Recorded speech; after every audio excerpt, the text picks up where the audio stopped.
Is Dead by Daylight killer-sided, survivor-sided, or is it just a completely unbalanced, stressful mess? For years, the community has been fighting a civil war over the game's design and balance, and the arguments never, ever end. Today, in an effort to combat this and bring our community a little tighter, I've brought together 4 of the sharpest minds in the community to give our honest thoughts in the game. We talked about a lot, from the game's balanced decisions and perks carrying players, to how stressful it is to play, to talking about cheaters and how they get so many accounts to cheat with, and much more. Joining us today, in no particular order, we have the Mr. Headache, a true master of killer gameplay and in-depth guides, especially with Xeno, with almost 10,000 hours of experience to lend us. Epidemi, a fantastic Bubba who is never afraid to call out the cheater plague. Mintskull, one of the community's resident lore specialists with a keen eye for game design. And Mr. Taterhead, a community teacher who proved you don't even need perks to dominate as Survivor, giving him a truly unique take on the game's core mechanics. They accepted my invitation to Yap, and we spent a very productive and staggering 2.5 hours talking about our favorite game. I hope you enjoy.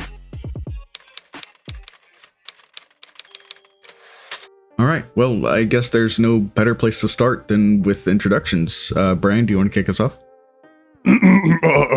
I am Brand, the Mr. Headache. I am the Xenomorph main guy, probably the most known for that, but I also make really fun commentary videos analyzing the game, and I don't stink too badly. Yo, what's up, everybody? I'm Epidemi. I'm the Bubba guy, the Bubba anti-cheat guy, and the Bubba goes where he pleases guy. Pretty extensive resume. I like to play Bubba, do that a lot. That's pretty much it. My name is Mintskull. I am known for making useless fun facts video and weird stuff about DBD. That's it. I'm Mr. Taterhead, probably known as the no perks since 2020 guy. I like to teach people how to loot, but it's really because I think anyone can do anything I can do, and much better than I can, really. So I always think if anyone's ever even remotely impressed, they can do it much better now. They just need to know which circles to run in. Hey everybody, thank you for getting together with me for this. So our main goal here is just to yap about Dead by Daylight and cover our opinions on the game, where it's going, and how we can fix it. The first major question I wanted to ask you guys is regarding the most recent chapter, the all-kill comeback.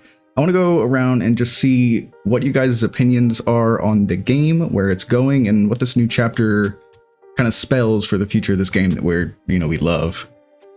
I think regardless of how you feel about it, I know Trickster mains are extremely happy about it. I know like killer mains in general aren't happy about it because the map is kind of rough and fast tracks the thing. But I think in general, I think no matter how you feel about the chapter, it's kind of like we're slowly approaching critical mass, I think, with a lot of like the long standing issues of the game kind of getting worse and worse. I feel like I see a lot of people having very contentious and volatile opinions towards each other, whether they love the chapter or not. And I think it's just kind of like there's been a lot of stuff that's been stewing for a long time that is getting kind of hard to ignore. That was just my take with it, though. Yeah, 100%. I could definitely agree with that. It seems like the perks in general, everybody's been talking about it for a while, but the perks are getting out of hand. There's so many, and it's so hard to balance around now. Yeah, for me, I've been kind of seeing a pattern for a long time where it feels more like I'm playing against the perks than the actual players themselves. And I've also seen a big power creep when it comes to killers that have high map mobility and killers that don't have map mobility. Obviously, as a Bubba main, I don't have any map mobility. So when we're able to do gens super duper quick with perks like Fast Track, or even on the new map, where it's just hard to navigate without mobility, I physically cannot get to the side of the map I need to get to before the gens pop. Whereas another killer like Blight, Kaneki, they can get there and stop it no problem. Not no problem, but much easier than my killer can. And it feels like I can't really play for chases, which is what I liked to do, and what survivors seem to enjoy anyway. Like survivors that I've talked to, especially when I play, I'd rather play more for chases. I'm sure Tater probably also would too. And it seems like now when you're on Survivor, you're just forced to either gen rush or get like tunneled out, and killers are feeling like they're forced to hold 3 gens. Like me lately, even as one of the top Bubbas, I'm just sitting in a 3-gen, just being a sponsor for REI at this point. Whereas I want to take a chase, but I know even if I down someone in like 10 seconds, the time it's going to take me to walk to pick up that person and walk back, the gen's already gone. So it's like, fuck, that's where I'm at. I feel like in this call, I am by far the person that has played the least because I don't stream at all. And the only, like, I know Brand made a video. We made a video very, like, at the same time, way back when Springtrap released, which was like, DBD became harder. And that's a feeling that I've been like, I swear, feeling till this day. I try to see if every patch makes the game better for me, but I just stopped. I no longer play DBD for pleasure outside of Survivor. So my killer, like the times I play killer, I just do it for recording purposes. That's it. I stopped playing for pleasure. Whereas before the Springtrap patch, I used to play a lot of killer. I barely played Survivor. And right now, I'm like feeling, now that I play way more Survivor than killer, I am like definitely feeling that there's something wrong with the game. If I'm escaping that easily, I think the best way I could put it into words is that I noticed that the games are based on knowledge. And when I play killer, if I win, I don't feel like I won because I was good. I feel like I won because the survivors were dumb. That's it. They didn't know. They made a huge mistake, whatever. And if I lose as a killer, it doesn't feel a lot of times that the survivors knew. They, like Epidemi said, they had better perks. They knew what to do. They knew how to abuse a certain loop. Like, for example, in this new map, the loop near the shack with the window, that's absolutely busted crazy. And anytime I play as a survivor there, it feels super safe, which shouldn't be the case. Also, fast track is honestly, I underrated it heavily. Now that I started using it, it's crazy good. Yeah. And the worst part, there is no skill involved. I don't have to do anything. If the killer hooks someone, I get benefits. What? Oh, okay. I don't know. I feel like with killer, unless you're playing Blight, Ghoul, or killers like that, it's not fun, personally. I think a lot of that stems from the fact that I think a lot of the past design philosophy in the past year or two has been to kind of like streamline the game and not give better tools to learn the game on both sides. It's just have more characters that have that oppressive map mobility that are like in the top 10. And on the survivor side, it's obviously like have more really powerful game-changing perks that don't require a lot of input. That way, the people that aren't as good at the game can just meet the results of people that have taken the time to learn and understand the game.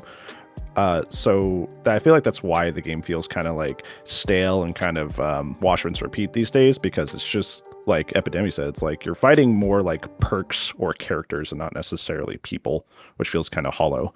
Yeah, I feel like it's very much happening to both sides now too. This is a hot take, I know. Let me word this in a way that doesn't get me attacked on Twitter again. But I feel like Kaneki, the way his kit was designed, was very much meant to be a character that new players could pick up with little to no game knowledge and compete with players who are better than them. I know that cutoffs take skill, like to do a very efficient cutoff, but the point I was trying to make is you don't have to do a perfect cutoff to get the value off it.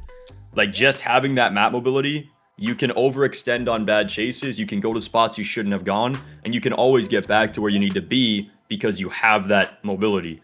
And like one of my main issues right now is exhaustion perks and second chance perks. Because like Mint, you mentioned with fast track, the other thing about it is that it punishes killers for doing apparently what behavior wants us to do.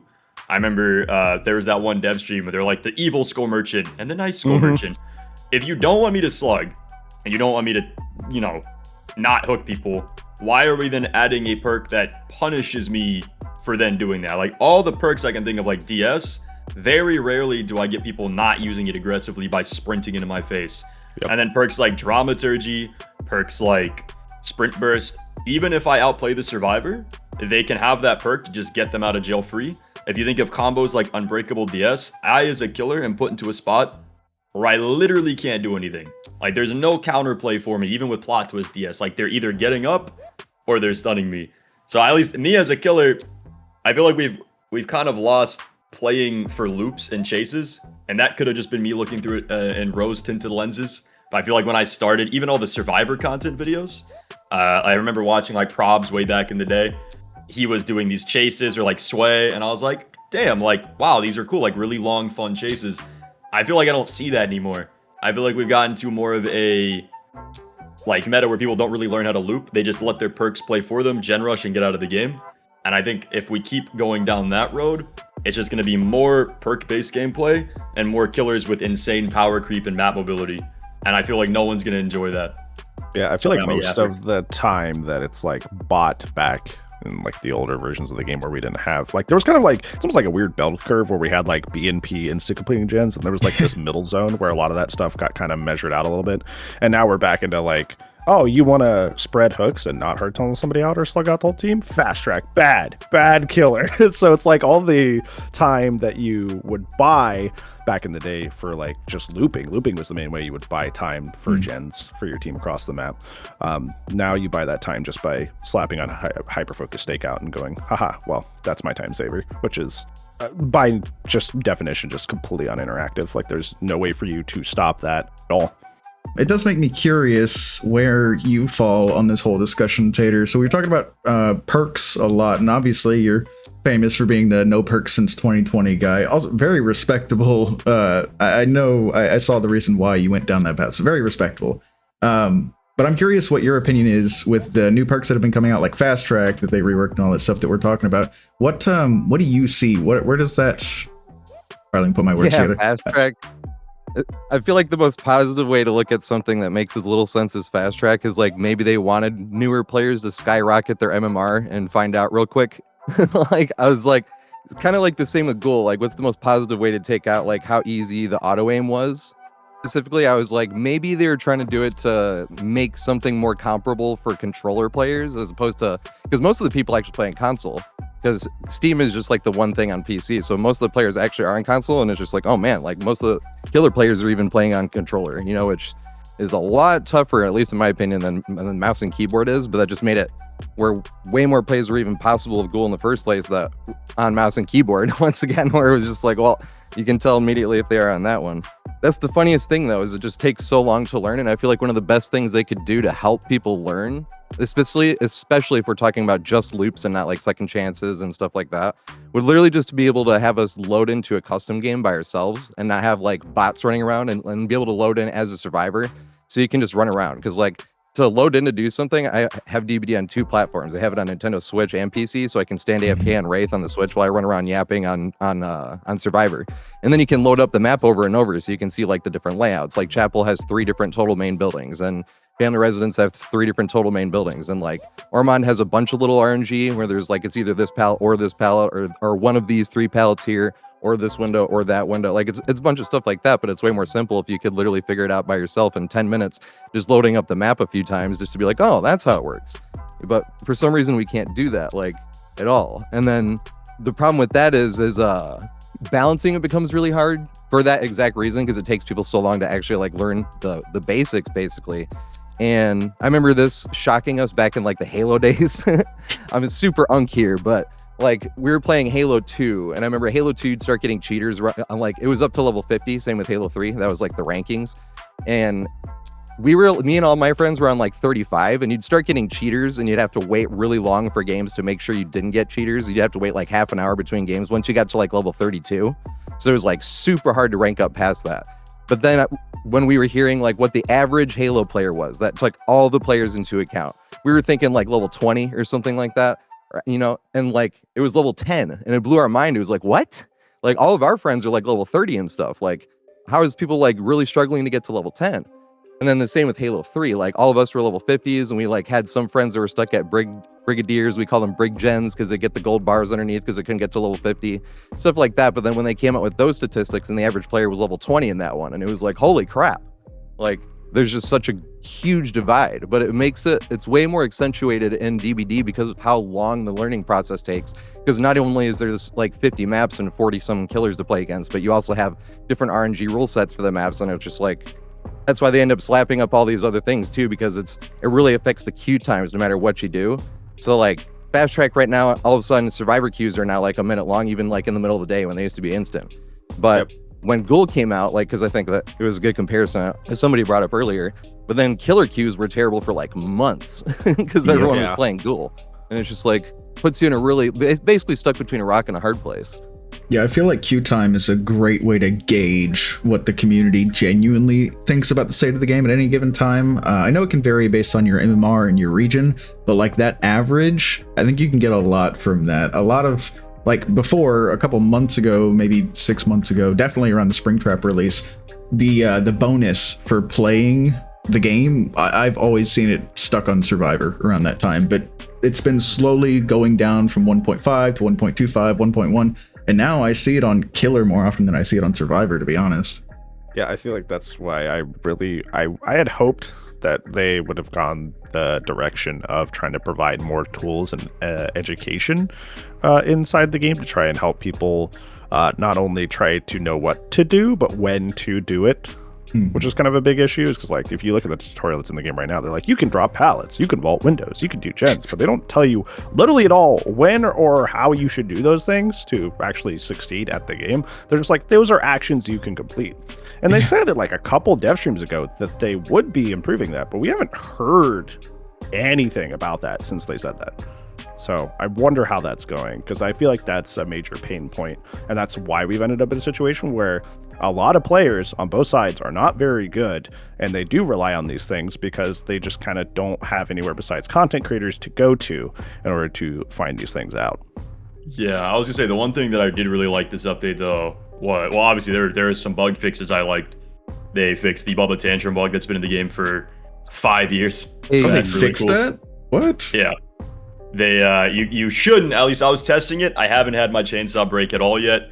There's still some other bugs, but like not having my chainsaw turn off the entire game. Wow. I like that. Yeah. I do like what they did with the perks, where you can see what each effect does now. I really like that. Yeah, I like that too. They simplified. They got rid of the flavor text, but I like that they made it better to understand. I think that's what a lot of people have been wanting in general for the game. Yeah, well, I mean, there's still highlighted text though. Like if you look at like, yeah, and then it'll show you on the side, it'll tell you what it does. But I think outside of content creators, I think it's kind of, to be fair, I think it's impossible to make a tutorial for this game. There's too many different ways to play, too many different things. And one of the biggest issues, honestly, with DBD isn't anything the game did. It's just that the game has become so optimized in levels of gameplay that we're at a tough point. Because I remember when I started playing, you could tell you were in a good lobby if everyone was 3-splitting gens. Now, pretty much all my lobbies, people are 3-splitting gens. That's true. Like, people pre-running, people comp cornering. It's just so common now because the gameplay level has just been so optimized by content creators and stuff. I mean, God, look at Dramaturgy. The perk came out. I said it was going to be one of these strongest perks. I got flamed for it. Hens makes one video. All of a sudden, every single one of my lobbies are that. I mean, I saw a tweet the other day where someone was like, hey, I just went into a killer, like 3 killers were on this build. Which one of you fuck-ass content creators made a video on it this time? Because that's just how, you know what I mean? That's just kind of how it works.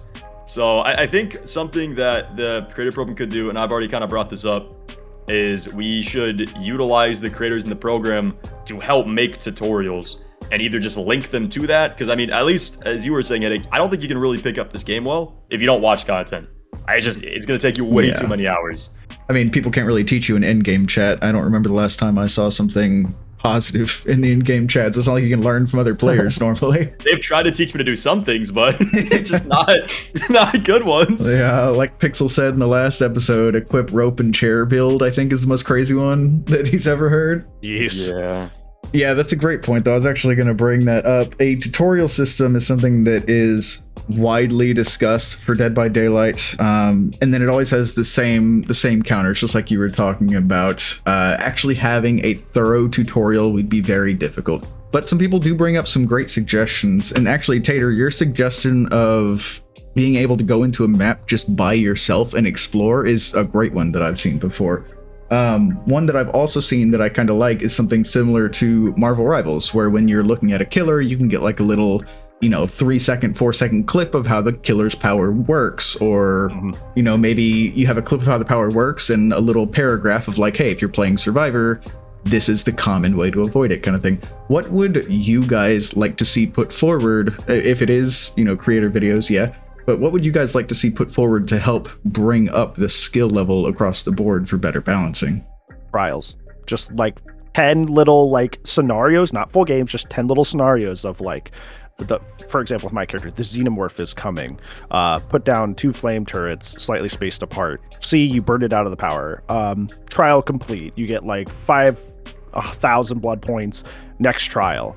Okay, here's another scenario, and then boom, you finish that, and so on and so forth. And just have like 10 or so trials for as and against a character that you just complete, so you know the bare basics.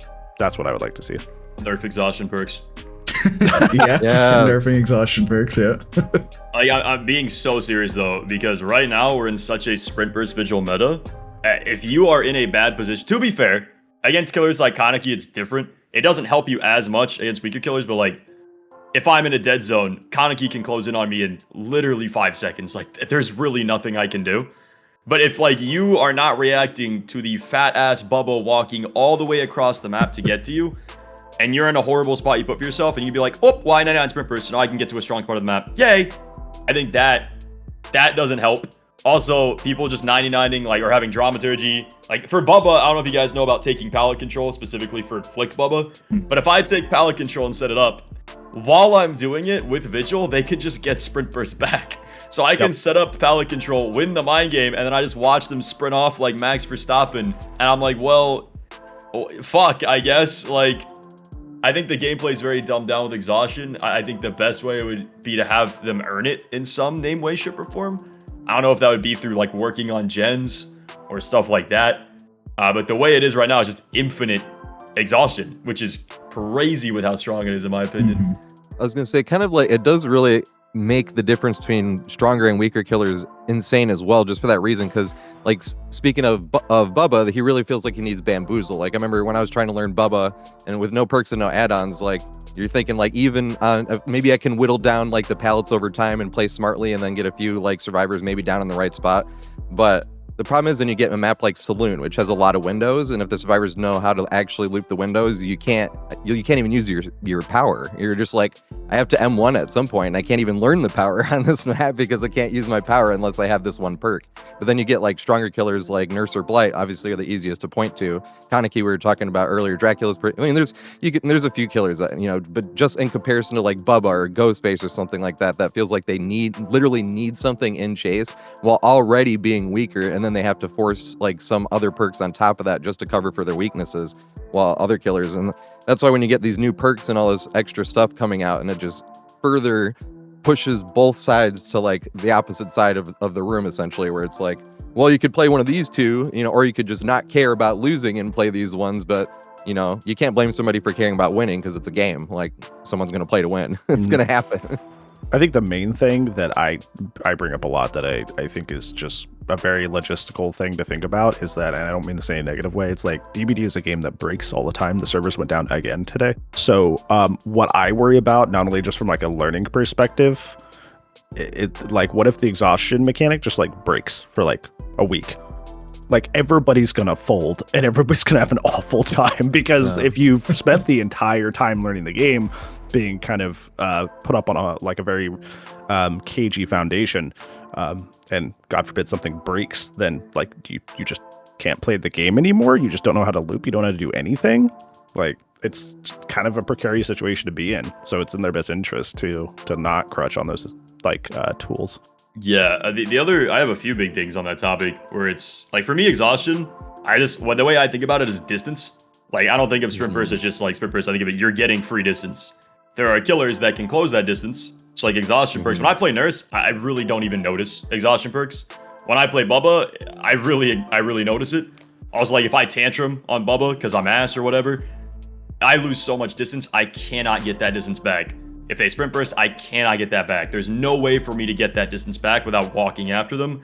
Kaneki, Billy, Blight, like, they can close that distance, no issue. The other thing when you're talking about, like, if exhaustion went down for a week, I kind of think of Chaos Shuffle. As bad as that was for a killer like Bubba, not having to, like, just think of every survivor running Unbreakable, every survivor having DS, I could play so much more relaxed despite not having Bamboozle, and it felt great. Like, the best example I could do was Super Alp's tournament. I was playing 4 players who are probably way better than 99.9% of the people I got in pubs, but the balancing we had was they did not get to use perks.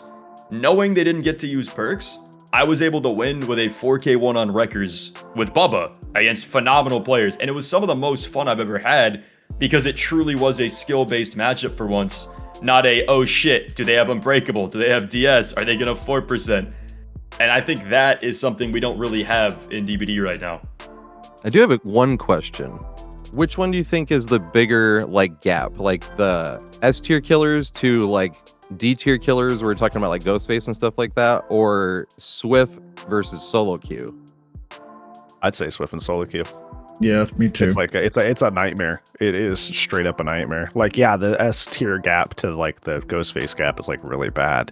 It definitely still needs fixed. But like solo queue is just a complete toss up. You can have somebody just breathe the wrong way and they're like, "Oh, I'm DCing. I'm gone now." And then it's just like almost near impossible to win. Or you could be 4-man sweat SWAT on comms with like literally like no way to win, even if you're like playing like a top 10 character. And it's like that is just could not be further apart, night and day.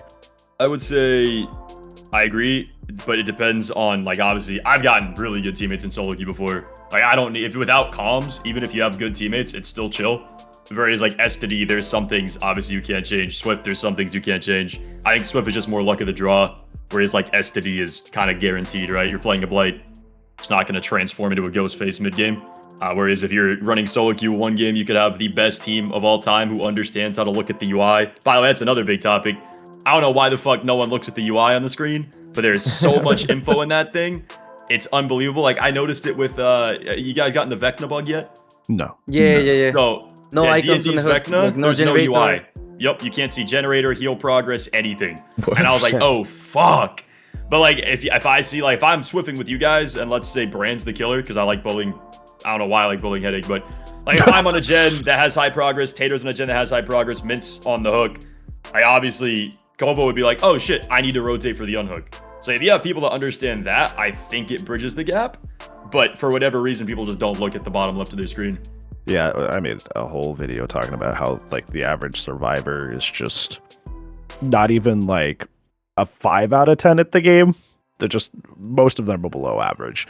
So like that's what makes solo queue so painful. Which is what we talked about earlier, is like, yeah, sure, they know do gen, run away from killer, but they don't have a sense for the game basically at all, and it leads to these just nonstop situations of like huge mistake snowballs into loss, or oh well, that thing that was my fault, that's bullshit, I'm quitting. You know, and it's just if they, you know, had watched Mr. Taterhate's videos about all the wonderful ways to loop the map, you know, maybe they would do better. But like we were saying earlier, that information should probably be available in the game, etc., etc. Tater, this is a bit of a side topic, but I actually was playing Survivor on RPD recently, like within the last week, and I was running the Scooby-Doo hallway that you talk about in your videos, and I had the killer in in-game chat telling me, why would you use the Scooby-Doo hallway against me? So your videos are getting around, people are learning, I promise. But yeah, I think you have a great point. To answer your question, I personally think that the Swift and the solo queue gap is the bigger disparity, because all it takes is that's what makes DBD so difficult to balance around, is they can't really factor in Swift because, you know, you have to be in Discord and a call, but you get so many free perks when you're in a Swift, and as solo queue, all it takes is one survivor saying, I'm done with this game, I want to go next, just like Brand was saying, or one survivor not being up to par and they don't know to rotate for a save, and then the game just fumbles from there. It's a difficult position to be in, but I think the Swift to solo queue is the bigger disparity. A lot of people's like their counterpoint is, oh well, why do I have to be good at this game? The game is 10 years old this summer. It is a game that has been out forever. So yeah, I think the if this game was like brand new, like 6 months to a year in, I'd be like, yeah, not everybody needs to sweat. But this game is turning 10. So I feel like it is not unfair to expect average play skill levels from both sides. Just saying. Why is it like, out of all the games I played, because I know Tater said he grew up on Halo, I played COD back in the day, MMORPGs, CSGO, Overwatch, Paladins, and none of those games have I ever seen a community so adamant that they should just not have to get good at a game. Like, even when I recently got into League as a brand new player, by the way, I was like, bet, I'm going to watch some videos, I'm going to climb, and I got to like Emerald with not that much playtime. But again, I've never seen a game where people do that, nor have I ever seen a game where the community will so adamantly argue with players that are way more knowledgeable with them, where you can just tell that the person arguing clearly has no idea what they're talking about. I've never seen this in any of my communities, and it's crazy to me. Like, people argue with me about Bubba on things that, like, it's not even an opinion, it's just fact that they're wrong. And I'm like, oh God. I just somebody showed me a video. Xenomorph has a bug right now where like they try to tail attack over objects. Sometimes it just collides with the air. Based on everybody I've talked to, it seems like the same thing with like Deathslinger getting their shots rejected, which sucks. But somebody sent me a debunk video of like, oh, this isn't true, and it's them like not even testing hitting over an object. It's just them attacking a wall and going, see, it's not even in the game. And I'm like, oh God, we're so cooked. What? They're serious. What is going on? Yeah, I think I don't know, man. I think sorry, you go ahead. Oh, it was just funny when we were talking about when we were saying like the average player and playing average, because I mean, not only do people play for different reasons, like some people want to hide from the scary killer, or some people are literally just trying to wait their teammates out so they can get hatched and stuff like that too. But like we were talking about making guides, and I think it was Mr. Headache said it was like impossible to make the guides, and I'm like, I actually have gotten to that point too, because it's like, what do I do? If it's like, because that's what I try to do. I try to make the looping guides for it, but it's like, do I do a full map guide, which I've done? They've gotten like 10 and 12 hours long, but that's like the only way to include every single tile with examples against every single killer, so you can search it in and be like, I need to see a clip against twins, and you can do it that way, but it takes me like 3 months to get that done. I mean, and like it's all fun and rainbows to be like, you know, if I was a full-time content creator, I'd be able to get it done in a week, but that's probably not true. It'd probably be like a month and a half instead of 3 months, you know. And then you start doing like single tile guides, but that's the problem, is you're like, okay, well, let's run over here and see this, but then you're gonna go try it and you play against like a nemesis or something, where I didn't specifically say if you're playing against a nemesis you have to duck, you know. And then so then they go try it against nemesis and they're like, this loop doesn't work against nemesis, and it's like, well, it does, you know. So I just get stuck kind of going back and forth on those guides on like, do we do a short one that's like easier to digest that I can actually have time to make, or, you know, do the proper guide that's going to be so fucking long that you can't even watch it in a single day. The age range of DBD are mostly adults, and they need to take the initiative and be happy that you put out something trying to help them and put the control in their hands instead of shouldering that burden yourself. Haha. Found a way to whistle that one.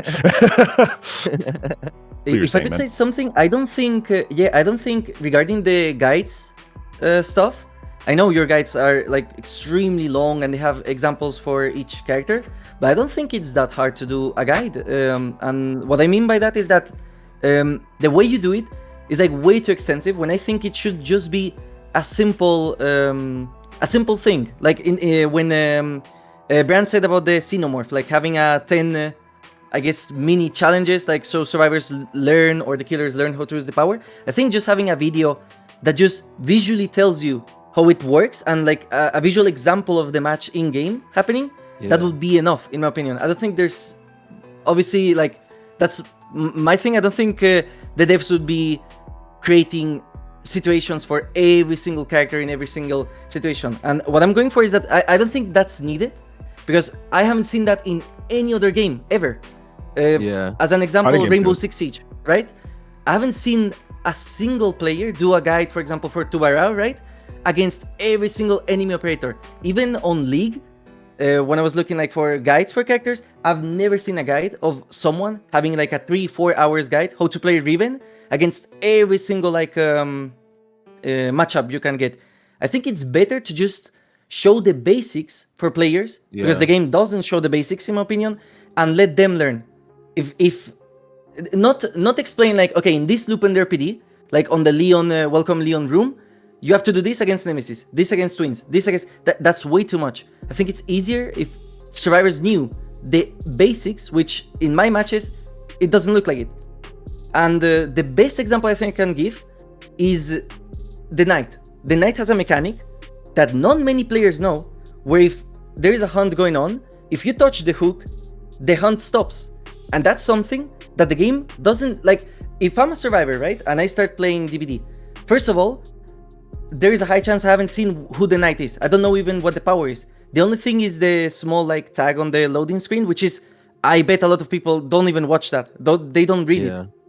And then we have the Knight, who is a complicated character. Like, it's one of the, in my Killers Explained for Beginners video, that's the character that had the longest, I think, along with Vecna.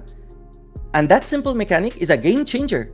But the amount of times I've seen survivors in my matches where they see like the Knight interrupts the unhook with a hunt, and they don't go for the unhook, even though the Knight is far away. They don't go for the unhook because they think the guard is gonna hit them. That's like Yeah. that completely changes the match, in my opinion. There's so many cases like that.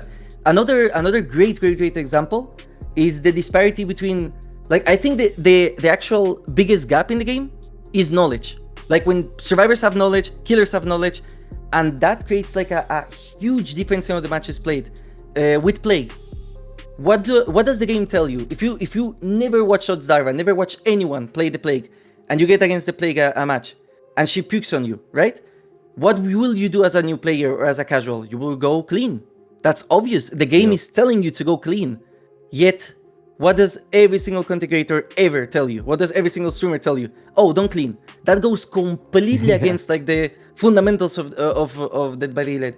And I wanted to like transition to an opinion I wanted to give like way earlier, which is that I personally don't think that the game is going to be fun when the game explains itself better to all players.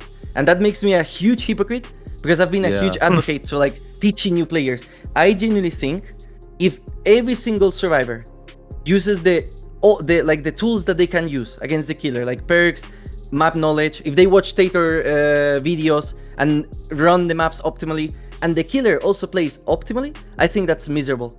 And the best like evidence I can show of that is comp DBD, where they have to make so many rules just to have a fair game, and you cannot like on comp, you have to tunnel, you have to camp, you are not going to win.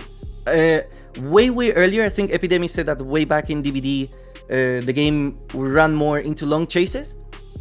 As someone that has been playing since 2016, I can tell you the reason why that happened is because players sucked. And they, like, you know, the people that complain, oh, my solo queue teammates are not doing gens, or like they doing gens. The reason why that like people could have long chases was because survivors didn't do gens. They were scary. Like if they heard the turret radius, they would crouch. They would walk around the map with like they wouldn't sprint around the map. They would walk because they want to conserve sprint burst. Examples like that. And that made the game balanced, so that if you as a killer get a very strong survivor and you get a long match, a long chase, it doesn't matter because the teammates are not doing anything optimal. Right now, if the game is played optimally, I think it's miserable. I don't think it's fun at all.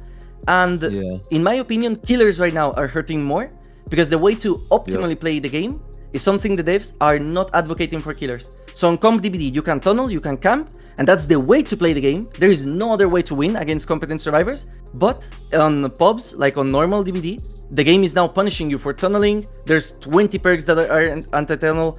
The anti-camp literally like punishes you if you stand near the hook. So what do? Do I go for long chases? It's impossible to win as a killer. But again, the reason why the game is not yet as miserable, in my opinion, is because it's balanced against it's balanced because there's ignorance on the community. There's survivors that are ignorant of these mechanics. They don't know how to abuse them, and so they think the game is killer-sided. Also, mistakes that happen because of solo, like if you play solo queue, obviously there is no coordination. The devs said that they wanted to show perks to bridge the gap between survivor friends and solo queue. Thing is, I think that's going to be a gigantic buff that is going to make the game more miserable because it's going to make perks like Deliverance busted. Right now, Deliverance is like balanced because people don't know how busted it is.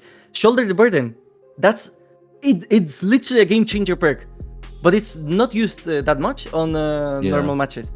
What is going to happen to the game when my lobbies, now suddenly the survivors that were ignorant and dumb start using Shoulder the Burden? I don't want to play the game.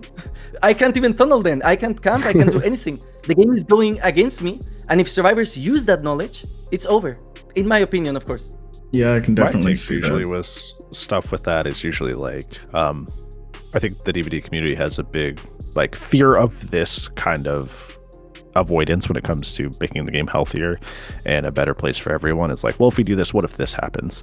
And I think that like, just like with like, you know, not to get too deep, it's a DBD video, but with life, it's like, there's always going to be something else. You're never in a position in life where like everything is great all the time and you're never going to face challenges. So one step at a time would probably be just kind of the way I would approach that. Is like, well, if we make it that situation and then like shoulder becomes a problem, I already think shoulder's a problem, like you said. So it's like, you know, it may just finally be time to address it if it gets to that point. I don't think it's necessarily like no, we should never do that because of that, if that makes sense. I agree with you, but how do you balance an entire game? Like, it's not just fixing one perk, in my opinion. It's fixing the entire game.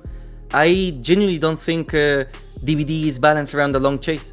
If survivors are optimal and they stick to gens and they separate to like different gens at the beginning, if you get a long chase, it's over, in my opinion. Unless the survivors like massively make a mistake, or they don't have like good perks to like remove the snowball of the killer that can do. I genuinely think like the game is balanced around fast chases, which is why the devs started to like design powers that are so aggressive, so like they allow you to quickly end a chase. Like Vecna is super lethal, for example. The first, I mean, you can end that chase really quick if you hit your shots. Who else? Ghoul, obviously. Houndmaster, Dracula. Springtrap was the only one that couldn't like end chase fast, and people were saying that he sucks. I genuinely think the game just simply cannot work unless survivors have other objectives, and unless the game is fundamentally changed. I don't think the game, it would be healthy to allow long chases. But you know, the weird thing to me too about like the power disparity from the killers is I feel like because people always ask me like, how would you buff Bubba? And the only way you could buff like the weaker killers is you need to give them either map mobility or you need to make their chase power like insanely strong. And I think when you make like a chase power insanely strong, like if I was looping Tater and we were having a fun loop, he greets a few times as he always does, and we're vibing, that's fun. Like it's a fun little back and forth. I feel like when I outplay him, I actually outplay him. I get rewarded with a down. Everything's hunky-dory. If you just make me have an insanely strong chase power, it's like, oh, that's a down. That's a down. Like, it's just not fun. But what I've noticed, like, all the strong killers, not only do they have insane map mobility, but they also have a really good chase power. Because, like, on some maps, like New Trickster, I don't mind him. But there are some loops in some maps where it's like, fuck, I really can't do shit against this killer. Like, if he has his knives, if he's not out of knives, I can't even crouch. I'm still getting hit. So it's like, I don't know. It's weird. Because he doesn't have mobility, obviously. But it's like, then the chases are boring. And then what's the gameplay cycle? Just doing gens? But have you noticed that against those killers, a lot of survivors, I think Clown, for example, is very good. Because Clown is supposed to have an insane chase. And I think a lot of survivors don't like Clown. Because it makes the chases, like, boring. Thing is, Clown is still weak. Like, usually, as a Clown, you're going to lose. Even though if you have fast chases, you're going to lose. And that's because they, like... it goes back to what I said earlier. I think the game is literally balanced around the fact that survivors are not optimal yet. Because in the past, survivors were obviously, the game was still like a horror game, I guess. Like people were more scared. So they didn't like stick to gens as much. They didn't like optimize. You said that, I think, Epidemi, that the game is very optimized right now. In the past, it was more like, oh, we're playing for fun. We're playing to have long chases. And you could. But right now, you can't. Like the older killers, if you take a look at what they do, outside of Hillbilly and Nurse, which are outliers, all of the killers suck. Up to Spirit, all of the killers like have weak powers. They're not that good compared to like the extremely busted powers that we have nowadays. But the game was, you still could win with them. You still could win with them, sorry, because survivors were not as optimal. Now survivors started to be more optimal, and I think like the design reflects that. The fun aspect, which was the long chases, is now almost gone. Because if you have a long chase against an optimal team, you lost. Just with one long chase, I think you lost. At least before you could like camp that survivor. Sorry? I was going to say, not even a long chase necessarily. The problem that I find myself running into, we're all kind of hovering around the topic too. I believe that behavior has been, ever since around Springtrap, maybe a little before it, I think they're leaning very heavily into balancing around the casual player, the casual survivor that hasn't watched all of Tater's videos, the casual player that doesn't know about gen efficiency and looking at the UI, the one that wants to slap on a really powerful fast track perk, get 1 or 2 gens done, play a couple matches, and then log off and play Fortnite or something. I think it's a smart business decision. But when you get players that do know what they're doing, when you get players that are optimal and use all of those casual tools, like when there's 200 pallets sneezed on every single map, things become painful. I think it's so like, it's like a very bankrupt idea because I know for me and a lot of people, like half the fun of playing a new game is learning it. And there's just a design philosophy in the last couple of years of just like, here, you don't have to learn, just provoke a stakeout. Exactly. Here, you don't have to learn, here's release ghoul. It's just It's giving but a like man that a takes away the fun of fish. learning. Yeah. Yeah, it takes away the fun of fishing in that analogy. You can't learn in DBD. No, I mean, like, even I still think like even if you want it as a player, you can't. The game doesn't allow you to learn against a specific killer. For example, if I wanted to learn the first, there is no way for me to test the first before I like buy him. And I think a lot of casuals won't be like spending money left and right on DLCs. And if I wanted to learn, like, I think practice is the best way to learn stuff, right? But there is no way to learn unless you play against that killer, and you can't even choose to play against that killer unless it's in a custom match and you have a friend that wants to like do 1 versus 1, and that's I think something that less than 1% of the player base has done. So I think like DBD in itself is just a hard game to learn. It's needed basically to watch streamers and content creators. It's obligatory if you want to learn the game. I think by yourself, like if I'm a player and I don't use those like I don't watch Osdarva, I don't watch streamers, I don't watch videos, how do I learn how to play against Ghoul? I wanted to add a thing that happened on this patch. I was talking with Hens, like it was the vault back. This patch with the Trickster, they added the vault back so that as a survivor, you can just stand next to the pallet and vault.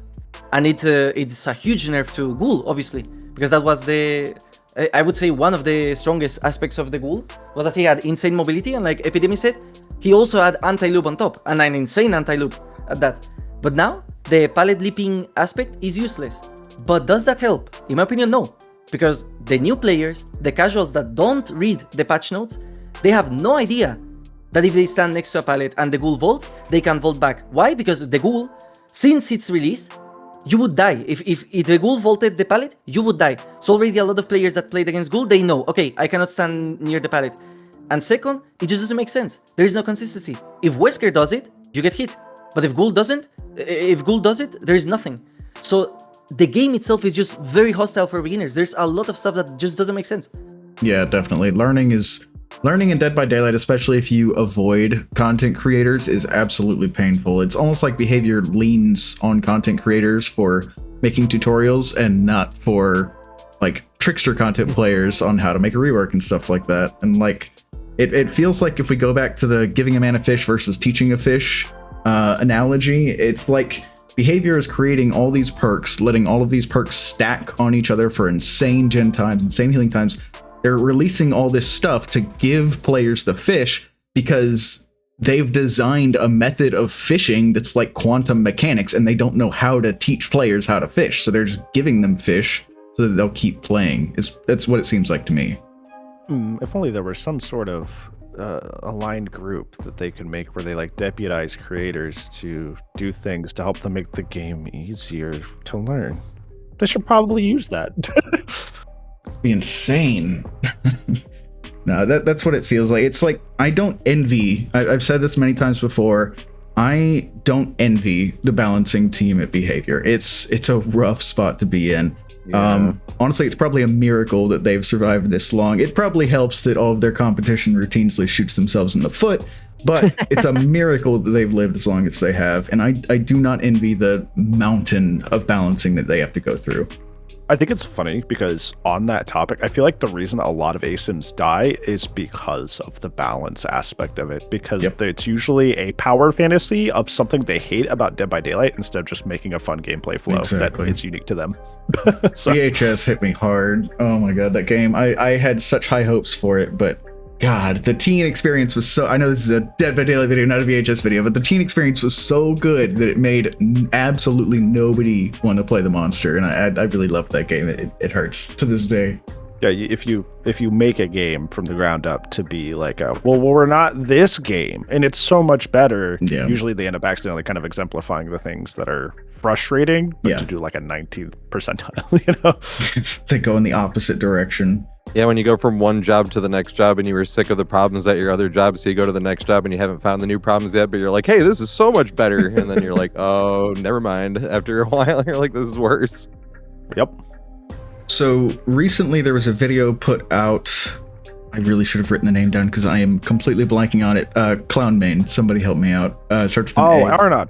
Arnaud, yeah. I don't know. Yeah, he put out a video about a week ago talking about his gripes with the game as a lower tier killer main. It was a great video. I recommend everybody checks it out if you get the time. But he made a couple of great points in there that I wanted to bring up for you guys. One of which is he says that players in general, we've kind of been dancing around this topic, but he says that players in general are getting worse at the game. Not even necessarily not learning, but they're actively getting worse. They're getting carried by their perks and stuff like that. And if behavior took away the base kit changes, the 70-second hook states, the anti-camp and all that stuff, the players would see that they've gotten marginally worse. What do you guys think about that? Is the player base like regressing in terms of skill, or are the veterans leaving and the new players don't know how to play? Or I think they're stagnating, and realistically there's no incentive to learn if, like we've been talking about, like you can just sprint burst vigil instead of learning map positioning, if you could just fast track hyper focus stakeout instead of like not 3genning, and it's just there's not a reason to learn, so they're just not. Yeah, I think it's I don't know. I think recently, yes, I've noticed players getting worse with sprint burst vigil, but that's like very recent, because when I look back, I mean, thank God I saw these videos. I have a video on my channel where I was playing Ghostface, and I was Iridescent 1 back when the ranks mattered, and the survivors I was playing against were also Iridescent 1, and holy hell, we were dog shit at the game. We thought we were good, but holy fuck, we were straight ass. And so it's like, I think I noticed it more recently as someone, now that I have more game knowledge and stuff. I've just noticed, I think the biggest thing I noticed was during the pallet density, where I had games where I lost or almost lost to players who did not win a single mind game against me. The only stuff they did was they pre-ran, they dropped pallets immediately when they got there, and if I mind gamed them, they had dramaturgy. That was it. Every time they didn't have their exhaustion, they got immediately mind gamed. Genuinely 5-second chases, and I was still pushed to either end games or losses. And I was like, well, what the fuck? You know what I mean? That's what pisses me off about the new map, because there was a chase I was having on Xenomorph, which it has an anti-chase ability the other day, where I was chasing this Claudette and she pre-dropped a god pallet. I was like, okay, well, I gotta kick this. I can't get around this. She goes to a half god pallet, which is like, you know, it's short on one side, but it's like a whole building on the right. So she pre-drops that, runs to the right, so I have to kick that. And then we finally like do like a standard loop at an actual tile. And by the time that ends, it'd been like a minute and a half, and she didn't do anything. She just hit shift key, spacebar, dunk, dunk, twice in a row, and it set me back like a minute's worth of chase time for nothing. And it's just like, the game's not, this is the problem, is like we were talking about like the time aspect of DBD. The game is not built for like sprint burst vigil, because the game is not built for each chase to have a 2 to 3 tile head start. The same way that like with the new map, it's like in pallet density in general, is the game's not built for you to have like 2 god pallets into a good loop in one chase. That is absurd. Like, it just, like, the time it affords you despite no input on your end is just too much, but it's so commonplace now. Yeah. The other thing, like with the new map, and maybe again, Tater, you're the Survivor guy here, unless other people play Survivor that I was unaware of. I've been getting a lot better at Survivor. The new map though, even for Killer, in the PTB, I had to slap on Zanchin. Without Zanchin, I was lost in the sauce. I didn't know where the windows were, the pallets were. And so like for Survivor, for multiple reasons now, I can't even blame people for using windows or 5 moves ahead anymore. Especially the topic we haven't covered. Where the fuck are the pallets? Like, listen, I'm a bubble main and I hate pallet density. I don't like that indoor maps are missing pallets, especially because as an experienced player, Hawkins, if I go into a room, there should be 2 pallets right there. I know it. I'll path to it. Tater, I know you probably feel this because you made looping guides on like Larry's and stuff. You're like, bet, I go into this room, there's a pallet there. You go into that room, there's no pallet. And you're like, well, what the fuck? Midwich? What the fuck are we doing there? Why are there no pallets? Why? Like, I wish that has been addressed. I don't understand, because there's some maps that I feel like pallet density got reverted, but for some maps it feels like they didn't. I think Shattered Square is a good example. I feel like that map still has way too many pallets. There were 3 path pallets into Shack on Shattered Square the other day, and I was like, what am I supposed to do here? So you have that, and then you have missing pallets on indoor maps, especially like on Midwich, which is awkward. And the other thing that really pisses me off, and this is a sidetrack, Why the fuck do we have Fallen Refuge in the game? I'm sorry. That map bothers me for so many reasons. And there's a 3-gen spawn where like if you were in the everywhere middle on of the it, map you can hit every single gen with 1 coup de grace. Damn. Really? Where? You do. Yeah. The main building. Quote unquote main building. Yeah. You get that guaranteed spawn. There's sometimes a gen in the corner, and you can sometimes get a gen right next to it too. Jeez. Usually you get at least a guaranteed strong 3-gen, but you can get a guaranteed god 3-gen. And I'm like, what do you even do against that if the killer just chooses to play that? And then to make things worse, they made doing that gen an achievement. Yeah. I'm like, oh, I don't know. I can't confirm this, but I feel like, at least in my heart of hearts, I feel like they were going to make a tile that could spawn on different maps if you had one of the Walking Dead survivors. They got so much backlash about that because it was pay to win that they were like, fuck it, we got to throw together some map and make it work. And you can tell that too because it's Withered Isle. When you go into the basement, your filters are fucked. Just like the Freddy map, just like, I don't know if it's the same on the movie theater map, but I know on Freddy Fazbear's map, if you walk in the basement or Fallen Refuge, you come out, your lights and your fog is like times 10 still. Yep. I feel like I feel like that map is just completely cobbled together. It Oh does yeah, not feel 100%. intentional. I heard the same rumors about it being if you have a Walking Dead character, you'll get that tile to spawn. It was actually thinking about it, the 9.2.0, 9.3.0 Walking Dead chapter with like the DDoS attacks on us, that feels like a fever dream. It feels like DBD took such a big nosedive around that time and it just has not started course correcting yet. Yeah, it's been interesting too because I like looking at analytics. I'm a little bit of a nerd. I was looking at like Twitch analytics for the Dead by Daylight category. And unless it's really delayed on updating, this past month, or like February, was the lowest watched month of DBD by far. Like we had a negative 6,000 plus viewer base on average. And I was looking back through the other years and the other months, I've never seen a drop like that. I don't know if that was 2v8 or what, because I know like at least content creator people don't typically like watching 2v8 YouTube videos as much. I'm assuming streams too. But I was like, damn. Every time we get like an update with something like Kaneki or Springtrap, which I still think was one of the biggest fumbles in terms of how they handled that with, you know, all the bugs and then the perks being bugged and then they released it, then hot switched it, then released it, then killed it. But I'm like, we get a big influx of players, which I love because I do genuinely love this game at the end of the day, or I would not play it. I do love it. And it sucks to see so many new players come in and then they had to deal with that. And they're like, well, this fucking sucks. And the other thing with new players that I've noticed is like me as a Bubba main, here I am, and Headache, you can probably test this. I'm bitching about Bubba as probably one of the top Bubba players in the world. A lot of hours on him. If I was a new player, why would I want to spend 1,000 hours playing Bubba to get to where someone like I'm at when I could spend genuinely less than 10 hours on Nurse and already be more effective? What, like, why? Why would I? You know what I mean? Besides just enjoying the IP or the character, realistically, you're kind of just pigeonholed into running like top 10 characters in the game. And then I they think the balance new around players that. that come in, they always talk about getting like bullied or like running into bully squads. And again, and Tater, I'm sure you agree with this maybe, like growing up on COD, I don't think anything in game's toxic. I think it's BM, but like I don't give a fuck. You teabag me, it's like, all right, in the game does not make you a worse person in real life. You can be Gandhi in real life and be teabagging in the game. It's not going to make you not Gandhi. Yeah, that's what I'm saying. But like people come to my chat, they're like, hey, I've been getting bullied. These toxic survivors are fucking with me. I'm like, I don't know. I mean, that's a different conversation though, where it's like, I feel like a lot of content creators play a character.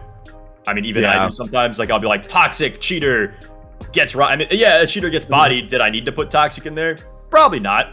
Is it gonna get more clicks and more? Is it kind of funnier that way? Yeah.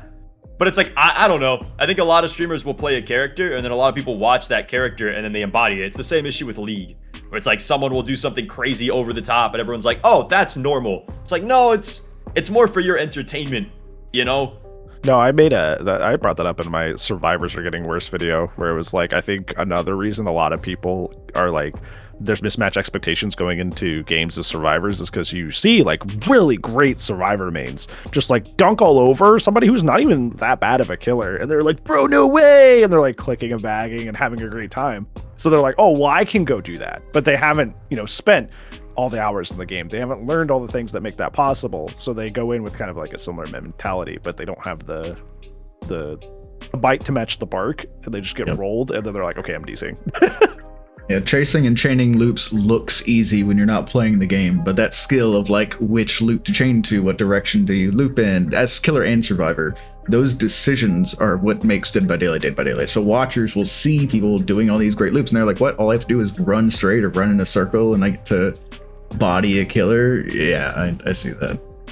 That's another topic that I noticed, at least with Bubba and also Survivor. I know other killers are similar, but I think Bubba is one of the worst examples. Or best examples of this. When I play someone on Bubba, if I get my build to work, I don't care how good the survivors are at the game, it will make them look bad. Like that's how my build works. If I get a crazy 3-man down, the survivors can't really look good in that situation, even if they are really good players. So I feel like I've seen it a lot where like I'll down some really good players and everyone in the comments are like, they're like, oh, well, those players are shit. They're low MMR, they're bad. And I'm like, I don't know about that. Like even in the Super Alpha tournament, I did some crazy plays on that, and there are people in the comments that are like, "Oh well, those players suck." And I'm like, "Yeah, those players would run you for 5, but you know, fuck it." And same with like the looping thing. Like if you have a really good chase, the killer might not be that bad. I mean, there are situations, of course, where you can tell, but there's sometimes where like I've looped some of my friends, and they're really good. It's just like I got really lucky. I won every 50. But then people are so quick to jump on like that. Oh, well, they're just bad. And I'm like, I don't know about that all the time, at least. One time I faced Tater and somebody had said something similar. Like, I can't believe you got Tater. And I was playing Oni and I was in power. I'm like, I'm a giant flaming freak. Oh, yeah. Like, I don't think that counts. Wait, give me one sec. I can find exactly what day, I think. You have that? That's funny. I think it was Freddy Fazbear's Pizza. I think it was the map, if I remember correctly. Yeah, I usually download every game I play. I'll like label it and stuff like that. So I was like, I'd probably find this. It would take a little bit though. 200 for the terabyte viewers, Tater was talking about his crazy hard drive before we started recording this. Well, things loading up. I do have one question though. It kind of goes back. I don't remember who was talking about it, but they were talking about if they could possibly balance differently on like different strength of killer. And I remember somebody else saying, it might have been Epi, who was talking about the new map, like when you don't know where to run, like even though there are really strong broken loops on it, when you don't know where to run, it's like, oh, this map sucks, because everywhere I ran, there was nothing to have, or you were running the greed palette the wrong way. You know, if you ran it the other way, it's fine, you know, stuff like that. But one thing that kind of gave me a little bit of hope, where I was like, I wonder if they could make it more like intricate version of this in the future, was that one, just the update, because that thing was ass. That was such a bad idea. But the anti-tunnel camp update, but there was one really interesting thing included in that, where it was like, these 5 killers or these 7 killers will get less of a bonus this way. And it's like, hey, maybe they actually could balance like, or even maps that way. Because like, we used to make fun of Mother's Dwelling because you're always guaranteed one window underneath where the generator spawns. Now you can't get any god windows, but you always have a 50% chance of getting a god window, and it would always be diagonal across in whichever window you got underneath that generator. And we'd always joke about how like every time you get that god window, it'd be against like a weaker killer, Ghostface or Legion or Pig or something like that. And you wouldn't need it at all. You could just loop the front window, like run around the big rock and vault the window, or run around the one wall and vault the window by the rock, depending on which one you got. But it was one of those things of like, then you get it against like old Chucky, which was a lot stronger, or obviously like Blight or something like that, where you actually need that god window and now it's not there. And it's like, but once that one update, I was like, always holding out, might be delirious, but always holding out a little bit of hope that I was like, hey, maybe they actually could balance it depending on which killer you're playing as, and even more in depth, like different MMR levels. Because I know there's like at least 5 tiers or something like that. Because if you take away maps and stuff like that, and you're a newer survivor that doesn't know any of the maps, you're not going to stand any type of chance whatsoever. It's going to be like, what was the point of even playing? So it would have to be even more in depth. But just the fact that they even like offered just the teeniest little idea of like, these killers won't get as much of a bonus. It was like, hey, maybe they could actually expand on that in the future. Yeah, I liked some of that, but my biggest issue is like, as much as I would love to have balancing, even the top players in the game can't agree. Like, I love behavior. I don't think they'd be able to balance efficiently. Yeah. And then I think it would cause so many issues. But I did like that pop gap. I think that was a necessity. Because God forbid, like people will talk about base kit corrupt all the time, and that'd be great for like me on Bubba. I would love that. It'd be awesome. But you give like Blight base kit corrupt, we're fucked. A lot of people also are like, well, they keep nerfing gen regression. I'm like, yeah, but I understand, because it's a double-edged sword. If you don't nerf it, what are you going to do against killers like Blight or Kaneki when they have full regression unnerfed? Yeah, it'll make the game playable for me on Bubba, but then anytime you get a Blight, you're going to want to uninstall the game. So it's like, I don't know. I think the problem is a lot of the community sees the game balance strictly in an arms race kind of mentality and not like what would be better overall. It's like, well, if survivors have all this, I deserve to have all of this. And it's like, no, not great. This is not a great direction, period. So we should move away from it as a whole. Yeah, I try to be as unbiased as I can when I go through a lot of balanced discussions. Recently I have seemed like the hardest killer main ever just because I've seen that killer's significantly more painful to play, at least for me and the people I play with and stuff. But I try to stay as unbalanced as possible. I just want the game to be fun on both sides. And I can say, props to behavior, Survivor is genuinely a lot more fun to play now if you ignore the killer experience completely. I honestly, if I'm not playing against like a ghoul or I almost said ghoul or Kaneki. If I'm not playing against a ghoul or a nurse or a blight, I'll just have YouTube playing. Like I'll be watching YouTube while I'm playing solo queue Survivor, and I'll get out most of the time. It is not stressful at all to play Survivor, and it's genuinely a pretty good time, even solo queue. But the flip side of that is that killer is pain. I feel like the effort to reward ratio means that even if you win some of your killer matches, it does not feel like a win. Survivor just feels better. Yeah, I also feel like the vast majority of killer perks and killer gameplay, you have to earn everything. Yes. Now there's no direct second chance killer perks in my opinion, and I have been debated on this with Blood Favor, No Way Out, No Ed, but there's counterplay to that. Like there's no situations where you're just completely fucked. Now I do think Blood Favor's dumb. I think Dissolution's dumb. I think those two perks are really unhealthy and really stupid for the game. But it's like everything I do, I feel like I have to earn, especially with Bubba. And then like when I play Survivor, it's like, fuck it, Even with endgame perks, it's like it's not a second chance because you chose to play the 5 gens in a weakened state, essentially, with no perks. And then at the end, you're like, okay, let's try to get all our eggs in one basket here. And kind of like, a lot of times that doesn't end up working. Because even with all those endgame perks, you kind of fumble, something bad happens, whatever. But it's like, even with those, it's you made a choice to be weaker for a majority of the game. So it's not even... Wait, survivors think endgame perks are second chances? Yes. Well, not survivors, but players. Oh my god. I was actually writing a script on this exact topic today, so I've recently covered it, but there's Farmers for ideas. There you go. There is a pretty big disparity if you just look at the perks across the board. Just like Epi was talking about, you get things like, I'm not going to say any of these perks by themselves are busted, but you get things like Deja Vu. You equip it, you get an inherent 9% bonus, and you know exactly what gens you should be breaking up. You get things like Botany Knowledge, which used to have a downside with your med kit, but now it's just free, great extra, healing speed.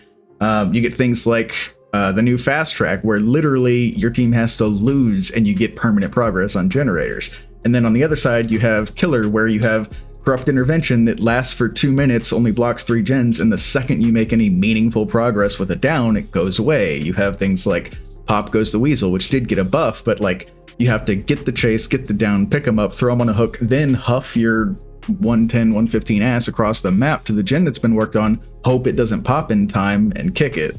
There's like I said earlier, there's a big disparity in the effort versus reward in the game, and I think that's one thing that makes Killer much more frustrating recently. Yeah, because even your like strongest meta perks on Killer, there's some sort of input that equated to something good happening, and a lot of the ones that we hate, even on as Killer mains or would call unhealthy, are stuff like Blood Favor, which is just kind of like, oh, I hit somebody, so now you're gonna lose the chase. Yep. Like. There's also no downtime on Killer. Like there's downtime on Survivor. For me, at least, I'm always doing something on Killer. I always have to plan out what I'm doing next. Streaming on Survivor with one hand most of the time. Sable mains? What? I make that joke a lot in stream. Sorry.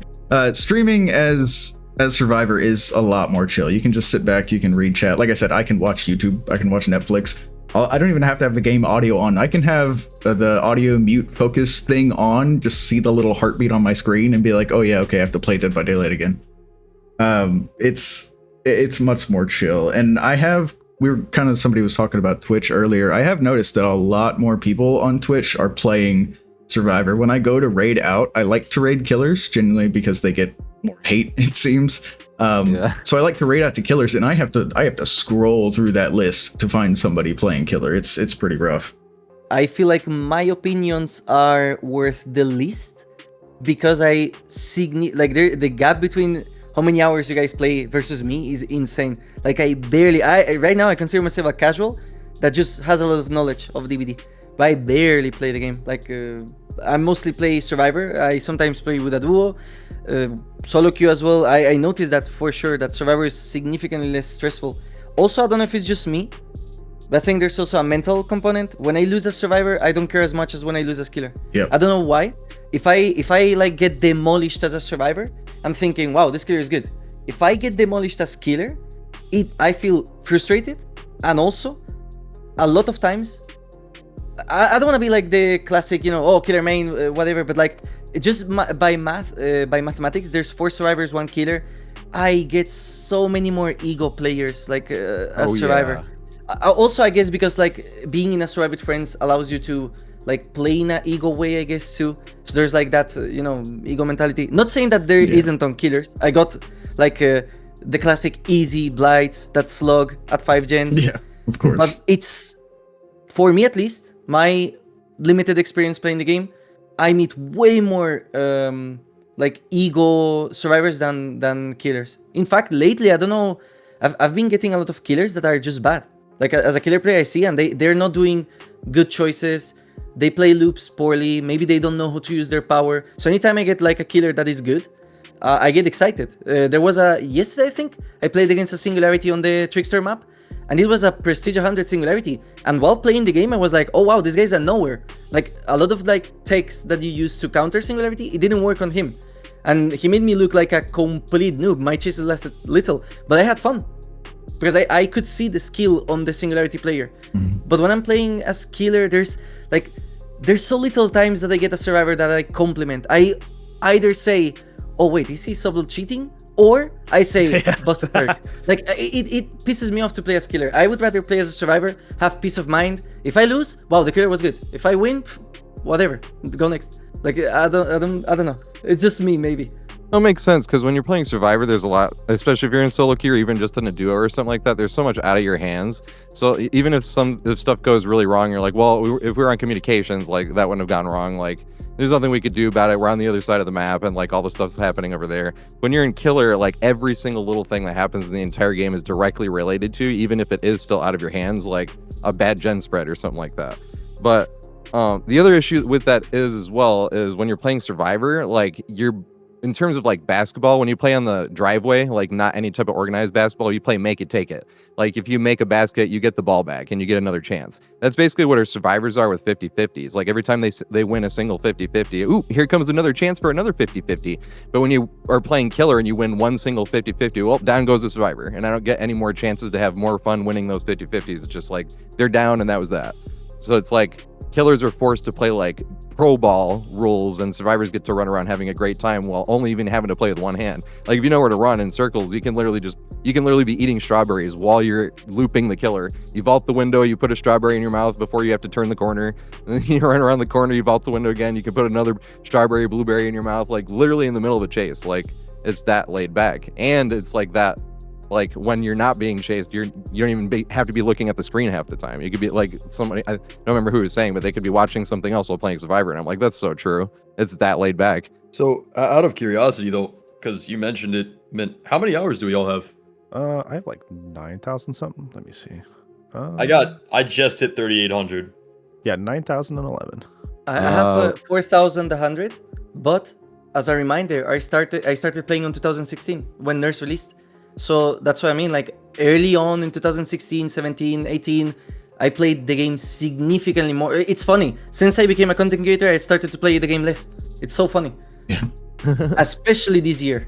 This year has been rough. Ever since Springtrap, it was like a car falling off a cliff. I don't know what happened. I had debates with Scott as well, because Scott didn't think that, like, Brand made a video like me. We were doing like videos about that topic. I saw a lot of players also. I was asking around in the community. I don't know what happened on that patch. To this day, I still don't know exactly what happened, because supposedly the game, like, I have an issue with Survivor right now. I mentioned earlier that as a survivor, I don't care that much. But actually, there is one thing that frustrates me even more than if I lose as a killer. And that's, I don't know if that's a topic you guys want to talk about. Survivor entitlement, like teammate entitlement. And the best example I can give, and this genuinely frustrated me. Like, it ruined my match. When I play as a survivor, if I queue up on a game, I will play that game to win. Yep. I'm not gonna give up. Even if the Blight is slugging, I'll try to... There is a way to win against a slugging Blight. I'll try to do it. I got an Unknown that was... Unknown is one of my favorite killers. I guess main Unknown, he's my favorite, it's my favorite killer on the killer roster. And I know how to counter Unknown. It's super fun as a survivor. And I had like very long chases against the Unknown. But this Unknown brought a build which was fully Hex. And so at one point, I was fully confident that the match was GG's. Because I could run this Unknown for very long. Problem, he had Pentimento. And he actually got 5 stacks of 5 tokens of Pentimento at 5 gens. Why? There was a Jake that was using 11's perk to break all totems. He had 11's perk overzealous, I think. I don't know, it was a totem focused build. And I remember asking my duo, why does the killer have 5 tokens already? There's only 4, the maximum amount of totems possible with hexes is 4. Even if haunted grounds, when you break one, the other disappears. So I was wondering, who was the guy that broke the other totem and why? Because we only knew Ruin was in play. It was a Jake. That Jake DC'd. When that Jake saw that there was 5 penties, they DC'd. And I was I was constantly like, oh, we lost, but it doesn't matter, we can win. No, we lost because there was a bot. And in the end game, I stayed to see what was going on. When I saw Jake's build, it just frustrated me. Like, there was my duo, me, Atalita, and the Talita wanted to play. She was doing Adept. She tried to win, even though with 5 penty stacks, it's like GG's. I guess everyone can agree. But it just frustrates me that the person that caused this problem just said, I'm out. If you caused the problem, at least have the decency to... We could have won. The worst part, we could have won, actually. Only 2 gens were left. We could have won. That thing, the entitlement of players, that the moment something goes wrong, they leave. And I think that inflates kill rates a lot, too. Like, when survivors complain that, oh my god, the game is so killer-sided, that's because your teammates suck. A lot of times when I play as a survivor, my biggest complaint is my teammates. If they don't know, I don't mind that much. Like, if they don't know, for example, I have shoulder the burden and they steal my hook, that's okay. But I mean, you know, like the entitled ones, like, oh, they go down, or they do something obviously stupid. Like, come on, at least, I don't know, own it, keep playing the game. But they just leave, that ruins the match, that sours experience for 3 other people. It's no wonder that survivors also complain a lot. Like, it's no wonder. With this kind of community, where they leave at the minimum inconvenience, it's obvious. How do you balance that as the devs? The 2 down abandoned thing was a fucking horrible idea too. I don't know what that was. I agree. Or is it 2 to 3, whatever it is. I get matches. If you go down, I think it's either 2 or 3 times. Like, if you're slugged 2 or 3 times, you can just abandon. Oh, I didn't know that. Doesn't have to be a full team. Mm-hmm. Yep. I thought it was like after adoration. I didn't know that. Nope. And then I have matches where I've slugged all 4, and they had like 4 UBs and active DSs, and they still give up. Like, you brought, like, I hate second chance perks, don't get me wrong, but like, you brought them and you don't use them. They see the abandon button pop up and they're like, I'm out. I also think people need to play both sides, because I see so many takes where I'm like, you clearly have never touched the other side before, and I think you need to play both to understand. Yeah, what you were talking about, Mint, talking about people giving up at the first little hiccup that they run into and inflating kill rates. That's a pretty big deal. Like we saw with Skull Merchant, they balance almost exclusively, it seems, off of spreadsheets sometimes for these killers. And for people to give up when anything bad goes wrong, not only does it mess up the game for the whole survivor team, but it inflates kill rates to a point that it skews the data. And I remember when they had put out the update that punished players for going next on the hook, where players just couldn't not play the game or they would have the DC penalty. Mm-hmm. Games immediately were way harder for killer because survivors actually had to try and play the game. It was noticeable, like night and day difference in your matches. And ever since then, I've always had that feeling, that thought that, you know, the game itself is not balanced around people actually playing the game in all the matches that they queue up for. I agree 100% with that. That's something I've been thinking like for a long time. Like, why, when making videos to teach players, that's a nerf to Sadako. Like, just teaching players, that's already a nerf. That, in my opinion, is crazy. Also, known. If you know what to do, if you know, like, when you hear the sound of the known pulling out the UVX, you just have to, like, try to avoid the walls. I don't want survivors to know that. I want to get, like, those behind the wall hits or under the ceiling hits. That's fun. Well, look at like even the best example I found recently was my Bubba build. Like now it's very well known, right? When I first started, I had under 20 viewers. Now my Bubba build has a over like 7 to 8% pick rate on Nightlight. Is the highest used like build I've seen for any killer outside of a brand new release killer. People know to spread out now. Like it's a bit harder for me to get my clips going because it's just so popularized now. But in the very beginning, I was hitting them left and right, like multiple ones every stream. And then as soon as it got popularized, and that's not even a guide, it's just it got popularized. Everyone was using it. People knew about it. They're like, oh, it's a Bubba. They're not all dog shit anymore. Maybe I should spread out. Because like with Bubba, every time they saw him, they're like, oh yeah, it's a Bubba. They're going to be dog shit free content. And now it's like, oh shit, Bubba's a killer now. That was the reputation of Bubba back in the days. Basement Bubba, or just like the clip farming killer for survivors. I mean, God, I miss Basement Bubba. Like genuine Basement Bubba, protecting the item, protect the chest Basement Bubba. Oh god, it's so much fun. I miss that so bad. Hey, wait, Mr. Headache. What? I forgot about this, but I did find it. It was Pizzeria v Oni, and it says the Mr. Headache playing Oni, and then it says front desk memes on September 9th, 2025. Yeah. It was fun. I think somebody gave up early, though, in that game, if I remember. It was a long time ago. Oh, probably. I say DBD, so that counts for like 90% of games. oh, talking about Oh, wait, and I giving forgot up, to answer did you this, guys- too. Oh, sorry, yeah. Wait, he was just asking about hours, and I was like, well, if I'm playing good, I have easily over 10,000 hours, and if I'm playing bad, I only have 9,639 on Steam. I have no hours on Nintendo Switch or Xbox at all. Oh yeah, talking about hours, I think we totally got off topic with that, but my hours, I think I'm like floating around 3,800, 3,700, something like that. Like not some crazy amount. I've been playing often, you know, I took the developer's advice. I play Civilization 6, I play other games, you know, I don't play Dead by Daylight constantly, but yeah, It's good to not be pigeonholed. Yeah, definitely good to not be pigeonholed. But damn, 10,000 hours is wild, holy shit. I know. It just sneaks up when you're playing Survivor because you don't even have to pay attention half the time. You're just sitting there chilling. Also, with content creation, there's a lot of like sitting in menus and that sort of thing. Yeah. So. What do you guys think about the civil war kind of that's going on in Dead by Daylight? The whole killer versus survivor aspect. We talked on it a little bit earlier, where some people just don't play the other side. Some people aren't familiar. I think Headache called it an arms race. What do you guys think as far as that and like how the developers have been balancing the game? Because things like the 9.2.0 PTB and the 3.0 PTB, as well as the pallet density and the whole streetwise not being worth the kill switch, has led a lot of people to believe that these things are confirming developer bias. What do you guys think on that topic as a whole? I think in terms of like developer bias, it's like it's impossible to develop your game and play it to the extent that even your casual players do. But then again, we go back full circle to, well, that's why you should use your creator program and keep your finger on the pulse of the community and that sort of thing. But it still feels like you brought up earlier, is like a lot of like data sheet balancing, and a lot of data sheet balancing is not correct because also, like you were pointing out, sometimes people just give up a lot against specific killers they just don't like, and there's really nothing actually too terribly wrong with them. So I think it contributes to a lot of why we're in a bad situation with game balance in general. I usually like to think, I mean, this kind of sounds cold, but it's one of those like, it's going to be a business and they need to keep the balance as much as they can. So it's just my opinion, but I feel like survivors are pretty much always going to get catered to if it's going to be killers versus survivors, because they, no matter what, they need 4 times as many people to want to play survivor as to people to want to play killer.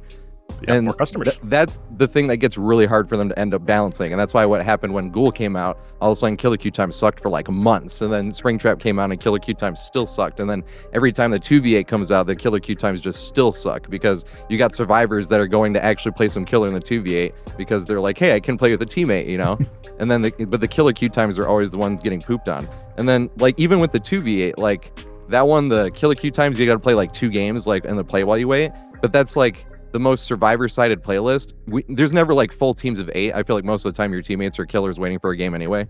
But if you actually played against a full team of 8 in the 2v8, that would be nuts. If you had like 4 people using the skill burst, you had like 2 people with healers, like everything completely organized, killers wouldn't stand a single chance. But killers win a fair amount in the 2v8 just because it's not like a full team of 8, even though they're catering it as they like every time the 2v8 comes out, they give survivors something even more broken than the last time because they're like begging survivors to play the 2v8 because the kill queue times are so bad. And it's just like, that is the one really hard aspect, whereas I definitely think the game caters towards survivors, specifically with perks and balance and maps and everything like that, even though all those subtleties of survivor taking a little bit longer to play or to learn because you have to know exactly where to run and stuff like that. But in the end game, like, it is definitely catered towards survivors. It's just it would be really hard for them to really actually balance it out because they literally need 4 times as many people to want to play survivor as killer.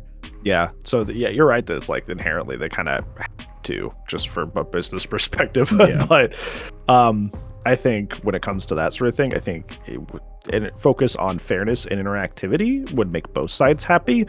But like I was saying earlier, it's like honestly a bad sentiment I've seen in the community that's gotten stronger and stronger as we've headed towards our 10-year anniversary is just, like I said, the arms race of it's not even about balance for a lot of people anymore. It's like, well, if they have this, then I should have twice as much bullshit stuff that I could throw right back at them because, it's feast or famine to them. So it's unfortunate. I really wish people would play both sides more. In fact, Sage, the last time we were talking about it, I think episode 1 of this, I had Twin Spain Sage on, and she was talking about her vision for Chaos Shuffle would be that you don't even get to pick your role. Kind of like old Friday the 13th, you literally just click play on Chaos Shuffle. It decides if you're playing killer or survivor. It decides what your killer is. Sweet. It picks your loadout. Yeah, that I thought would be absolutely awesome, and it would force people to play the other role more. They would DC, I think. Oh yeah, definitely. Like if I'm getting a ghost face or a pig and I'm an entitled survivor main, I'm not gonna play that much. And they're off to Reddit to complain about how broken pig is. Yeah. And also I think a lot of killers, they don't want to play survivor too. Like it's not just survivors, it's both sides, and there's a lot of like killer only players, and them having to play survivor, they just wouldn't find it fun. Yeah, I think giving agency on to the player is something that behavior should do. And on the topic of like behavior balance in the game for survivors and stuff, I do agree that it makes obviously sense business wise, and survivors also sell skins. When you play as a survivor, like you can buy, all survivors are the same, they're essentially skins, so you can like spend way more than if you're just like a ghoul main. If you're a ghoul main, you spend $15 on Rize, $10 on the other guy, that's it. So I think obviously there's like way more business worth as a survivor, but I don't think I've seen like a lot of talk and a lot of videos also on YouTube of people like claiming that the devs are like a cult with survivors. They're very survivor sided. Obviously the game is like they want killers dead. They want all killers to be invisible and stuff. I don't think that. I think that's stupid because especially now since 2016 we got the biggest amount of strong killers ever. I remember way back before like 2023 maybe or stuff like that, I always thought like it's cool that the game has a lot of licensed characters, but most of them are shit. Myers was trash, Ghostface was trash, Pig was trash. The max was with Chucky. I think Chucky was the first time that we could have a killer that was clearly A tier for sure, like no debate. But now we had in my opinion, Vecna has the highest kill rate, I think, in the... I don't know if it was still the highest kill rate, but Vecna was very strong against casuals. Dracula is a top 5 killer. Houndmaster is actually insane if you ignore the bugs, which is hard, but she's very strong. Kaneki, Kaneki's brain dead. Like, Kaneki is the most... Like, the worst thing that could have happened for survivors. And then I know a lot of people that are miserable when playing as Kaneki. Kaneki is the next gold merchant. They don't want to play against Kaneki. They left the game because of Kaneki, and the game is worse actively because of Kaneki.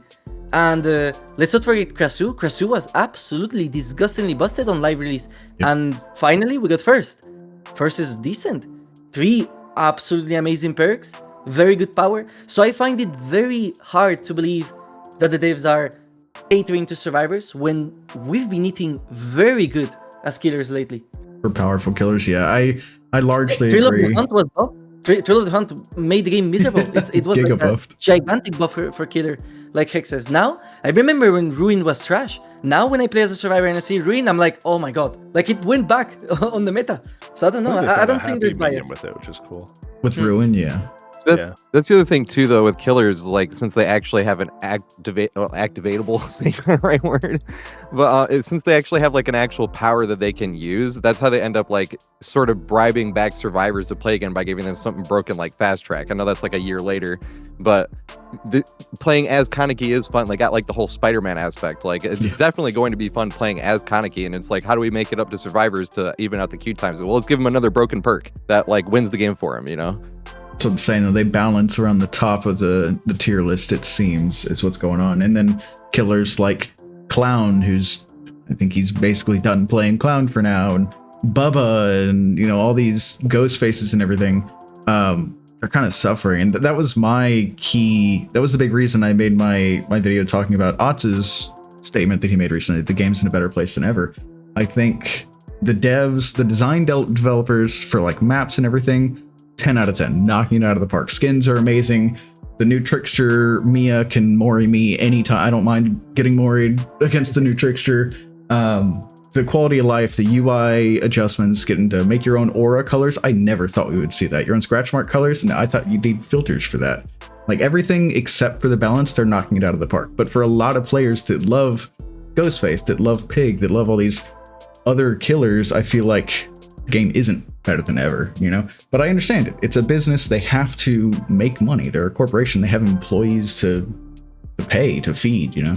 It's also, I think, a problem of balance that the game itself, I don't know who said this, like, they don't envy the balance team, but even inside the game, there's like, in the same role, there's radically different experiences. Like a Kaneki main, they won't feel all this BS, in my opinion, as much as like a low tier killer. Like, obviously, if I was a Kaneki main, I wouldn't think that the game is as survivor sided as a Bubba main, for example, you know, or same as a survivor. If I'm playing as a survivor and I get lucky, maybe I get like basic killers, but then there's some that they constantly get blights, like just for pure chance or RNG. And for those survivors, the game is more miserable. They think, wow, this game is killer sided. But tell that to a pig main, for example. Like, I think there's so much disparity in the same role. Also there's another factor, the builds itself. There are survivors, my duo, the perks they use are trash. So I am actively nerfed by playing with a duo like that. But I think those players also like have a completely different experience. If you're playing with Decisive, Unbreakable, if you're like a tryhard that knows, like, watches comp, for example, your matches, you're gonna feel it way different than a player that brings, like, I don't know, Pebble. And now, obviously, you cannot compete against Kaneki or Blight or like all those killers with Pebble. But they want to like bring meme perks, you know? And then they complain that, oh my god, the game is so busted for killers. How do you as a developer, what do you do in that case? How do you balance a game to make it so that players that run Decisive, Unbreakable, and all that stuff are almost on the same level as someone that brings Pebble? Why? Because they don't want to try hard on the game, but they still want to have fun. It's so complicated, in my opinion. That's why, personally, I know this is a bit of a hot topic, but I was very much against SBMM. I still don't like it. I preferred the grade system. I know people could tank their grade and they could meme around and like bully on lower skill, like lower grade survivors and lower grade killers and stuff. But generally speaking, if you wanted to sweat, you'd get up higher in the grades. If you wanted to play it chill, you'd stay low in the grades. And it was more straightforward. I understand balancing wise, again, balancing for casual players, don't want people to rage quit why they would want to introduce skill-based matchmaking, but it didn't even really end up working anyways. So I personally preferred grades. I think with grades, yeah, back when you could deep dip too. I think the trade-off was that, like, I think that like Ash through like purple was really accurate, but then like grade 1 was like 300 hour Andes and then 3,000 hour Andes. Yeah. So it was like, it was really oversaturated at grade 1. Yeah, I feel like it was more of like a casual and competitive queue kind of situation where you're not grading the amount of skill necessarily that somebody has in grade 1, but you're grading like if somebody wants to sweat or not. Like if you're playing in high grade matches, again, this isn't factoring in people that tank their grade just to, troll and get clips. But if you're playing in like high grade matches, you know what you're going up against. You're going against players that want to win. They're probably more likely to use DS instead of Pebble. Whereas in low grade matches, you could just meme around and you'd run into the baby Dwight that has 3 hours and he's hiding in a locker and you can play with him for a little bit, Would it be a hot take to say that I generally think if they added grades back and the grade system, the game wouldn't feel that different, like at all? I when I play supposedly with this MMR, I still get players that are obviously trash. Like, apologies to the players, but like, I mean, not knowledgeable enough. Let's put it that way. I think with grades, I think the reason why a lot of people feel that the olden days of DBD were great and more casual is because players didn't optimize, like Epi said, they didn't optimize the game yet, because old DBD is absolute trash. Like, if you give old DBD to someone right now, they're gonna be shocked at how bad the game is. Even when I tried like old DBD again, I was constantly thinking, how the hell did I play this game? It's so busted. There was palette vacuums, significantly more busted stuff in the past from the killer side too. You could Mori with Nurse. You could Mori if you had the offering instantly. The moment you went down, Nurse kills you, it's over. And anyone remembers when if a survivor DC'd on the loading screen, you would still have to play the match. Just they I think they reduced one gen or two. I don't know. Yeah. Yeah. I remember that. But the game, I think the game was obviously fresh. More people weren't burned out, and also most importantly, everyone sucked, and that is what makes the game chill. Call of Duty 7, Black Ops 7, one of their marketing stuff, like one of the things that are supposed to like be important is SBMM is gone. It's like back in the old days. I'm telling you, as someone that plays that game actively, it feels the same as Black Ops 6, the same as Modern Warfare. A bit better, obviously, like slightly bit better, because sometimes I do get a break and I play against players that are not as good, but still, I think on average players are just better. There's more content to learn from. The game is 10 years old. If you played one match every day, you would be on average a better player than like a completely new casual. So I don't think grades, I don't know if it's a hot take, I don't think grades would solve anything in DBD. Yeah, I can see what I you're think talking it's about. one of those things where it's like, you can't really put the genie back in the bottle. Just a game existing means people will get better at it over time. It's just about how you handle it. Yeah. It's like that golden era of a game before the meta is established, where people are just playing everything when it first comes out for like a month, like Marvel Rivals or something like that. Deadlock too as well. Yeah, Deadlock. All right. The last topic that I wanted to get into is one that basically everybody here, I can almost guarantee, has ran into, and that is the all-important cheating discussion. So Dead by Daylight, as all of you know, is kind of infested with the roaches that are cheaters right now. Some of you are taking much more active approaches to dealing with it, so to speak. And some of us are just getting hit by it. Yeah, the Bubba anti-cheat. Mint, I know, Mint, I know you have your the cheater review videos that you were talking about recently that you're starting to look into.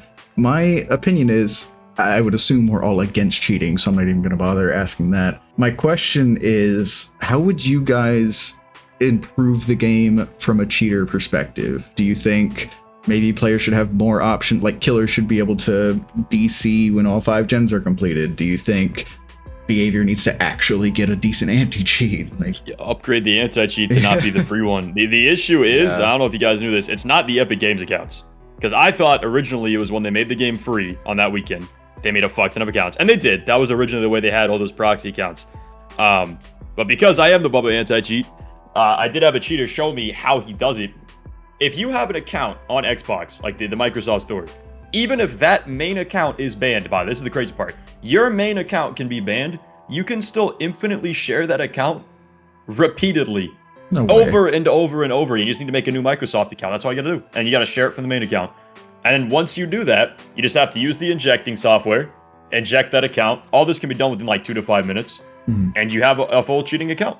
And you can even change your name in lobby so that you don't even like get caught by like a default username. So like you'd have to upgrade the anti-cheat or do like hardware bans and hope that you don't get spoofed. Because in the current way it is, we could have the best reports in the system. And the thing is, like, he was showing me cheating. When he cheats, he gets banned like within 2 hours. It's not like they don't get banned; they just have literally infinite accounts. Yeah, I thought it was all from Epic. I didn't realize that Xbox was perpetuating infinite accounts. Yep, you can just account share. Like, it's kind of like Steam Family Share in a way. But yeah, you can just infinitely share. Even in Nintendo Switch, you can only share with you can share with 2 different Nintendo Switches, but then you might be able to make an infinite amount of accounts there too. But nobody's hacking on the Switch, obviously. Yeah, I'd hope not. That'd be crazy. Melting your Switch, trying to hack. When he showed me that, I was like, well, fuck. Like, at least they can't inject or hold people hostage anymore. But it's like, I mean, you're never gonna get rid of cheaters unless you have the software to do it. There's always people that want to have that power trip. Is there? Well, I do want to mention that I almost never run into cheetahs. I don't know what you guys are talking about. I played for like 45 years. I've only run into like one cheetah one time. I think everybody's over exaggerating. What do we? Yo, whoa, MMR. Whoa, this would be funnier if people didn't say this literally all the time. Yeah. I guarantee even people that think that they have never ran into a cheater have run into cheaters, just because people have talked about this before, but the insane number of perks, all the insane effects that they give, you can hide cheating so easily now. So just 1 or 2, I mean, look at old, what was it?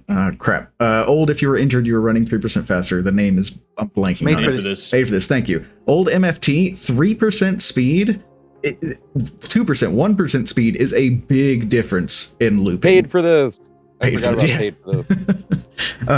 Cheats are so easy to hide now, and I've only caught subtle cheaters doing things like obviously everybody knows the flags, looking for hyper focus, crazy gen efficiency without stakeout. People that like something that I've ran into is somebody using finesse multiple times without having finesse equipped. There's a lot of ways to cheat without getting caught. So it's really interesting that you brought up too, was specifically about, because killers are definitely affected way more by cheaters than survivors are. Like, you almost never run it in survivors. They're on your team a lot of times. If you can't even tell because they're on the other side of the map and stuff like that too. But almost never, I feel like, are in comparison to survivors, are the killers actually cheating. But oh, dude, the thing what you were bringing up earlier, they have so like the cheater bots. They generally just run multiple at all times. Like, there's multiple people running it. That's like that cheese hub survivor bot you see. That's not a person playing that. That's a script. There's a killer version. It is a Billy that it's playing itself. Yeah. It's going around a lot on NA East right now. Like, a lot of my friends have gotten. It is a Billy that will hit curves that you should not be able to hit, and that's just an AI playing. Also in the UK and Europe. Yeah. I've played against hillbillies with cheese hub. That's insane. I don't remember the last time I ran into like a obvious cheater, like a killer cheater. I'm sure some of them subtle cheat. I would not put it past them. Humanity as a whole is if they have the opportunity, they'll do it. I'm not gonna say that only survivors cheat, but I don't think I've ran into a killer blatantly cheating in a very long time. And this is just my opinion, but when you do run into a killer cheating, I ran into a Legion that was flying around throwing automatic hatchets like a machine gun. Yeah. Like, that was hilarious to me. Like, just because it was so blatant. But at the same time, like, there's a bunch of, especially when you're saying how survivors can abandon now if they get slugged a few times, there's a bunch of different ways survivors have to cheat or to deal with it if it's a cheater. And I was wondering what you were saying earlier, if they like gave killers more ways to abandon. You said like once all 5 gens were done, or maybe once even just 10 minutes in general has passed or something like that. Because that way you're not just sitting there being held over and over. You're like, okay, 10 minutes is up. Because survivors can still hold you. It's like the 10-minute rule already that exists anyway with the generators or something like that. But survivors can do 1 gen every 9 minutes and avoid that and stuff like that. And it's like, I wonder if just 10 minutes in the game, if you could just quit. Or if that would just cause like somehow an absurd amount of DCs from killer players. But I feel like 10 minutes is a lot, That's actually a pretty great idea. I've never heard that before. Because 10 minutes isn't like you're fishing for a good game. 10 minutes is like you've been in the game for 10 minutes. And if you're clearly going to lose, like, personally, I don't understand why they don't let people abandon, when all 5 generators are completed, or even when the gates open. Because for one thing, it would help with the cheating, but there's also the whole watch me leave, hold my hand while I teabag you thing that annoys a lot of people.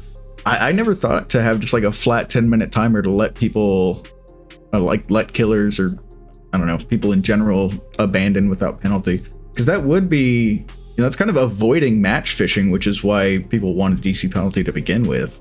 If all gens are done, you can open the exit gates and start the timer as a killer. Yeah, but in this regard, I'm talking about like for cheating specifically. Like, cheaters can do some crazy stuff, but if it's built in that you can abandon after 10 minutes flat, or when a cheater pops all 5 gens, you can abandon kind of thing. Like, maybe they can block the exit gates, but you can still get out and find a real match.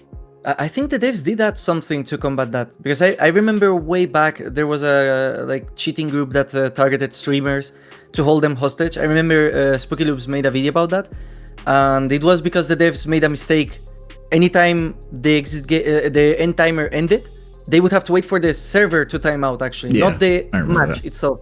And I've gotten held hostage as killer, and the match ends after, I don't know if it's 1 minute. Like, once the last ding of the end timer happens, the match still continues if there's a cheater, but it will forcefully end after, I think, I don't know if it's a minute, I don't want to misinform, but I think the devs already did that, so you can no longer be held hostage, as far as I'm aware. The attempts, to me, were not successful. Oh, you mean they like can hold holding- you for Sorry. like those 10 minutes, but they can't permanently hold you. Yeah, so they can hold you. They can make you waste 10 minutes, or like Tater It was could saying. never- the servers timed out after, I think, 50 minutes or an hour. That's how. Does anyone remember the school merchant guy? Like, It the was an servers hour. forcibly end. Yeah, then that was the way cheaters held hostage in the past. And I think now, the only way, now that I'm thinking about it, the only way would be to have 4 people cheat and keep waiting 9 minutes, do a gen 9 minutes, so that Yeah. way the match like lasts the longest amount possible. But I don't know, I haven't seen, I've never, all this time playing DBD, never gotten against 4 cheaters at the same time. It was only 1, 2, at most 3. Never a full squad. Yeah, I will say the You amount need of 4 losers for that. Yeah, the amount of people getting held hostage does seem to be less now. I feel like the biggest pain that I've run into is subtle cheating overall. Now, I'm not a huge streamer, of course, but even like watching people stream, watching people's videos, I feel like the amount of times people get held hostage is less. Epi, you obviously deal with this a lot more, so if I'm wrong, please let me know. But I don't think like I really get held hostage, because like the whole Bubba anti-cheat thing, the whole point behind it is that like when a group of cheaters were going around and they were like holding people hostage, the only power they have is like the power people gave them. Like a lot of them, it was just like middle school or high school bullies. You gave them a reaction, they put you on, like they had a Excel sheet. And based off the reactions they gave you, they'd be like, target this person because they're funny. Like they'll get really mad, they'll rage quit, blah, blah. Onto mine, they put, don't fuck with this guy, he's really funny. Like back in the day when they had the Milky Way's Discord, Milky Way's cheats.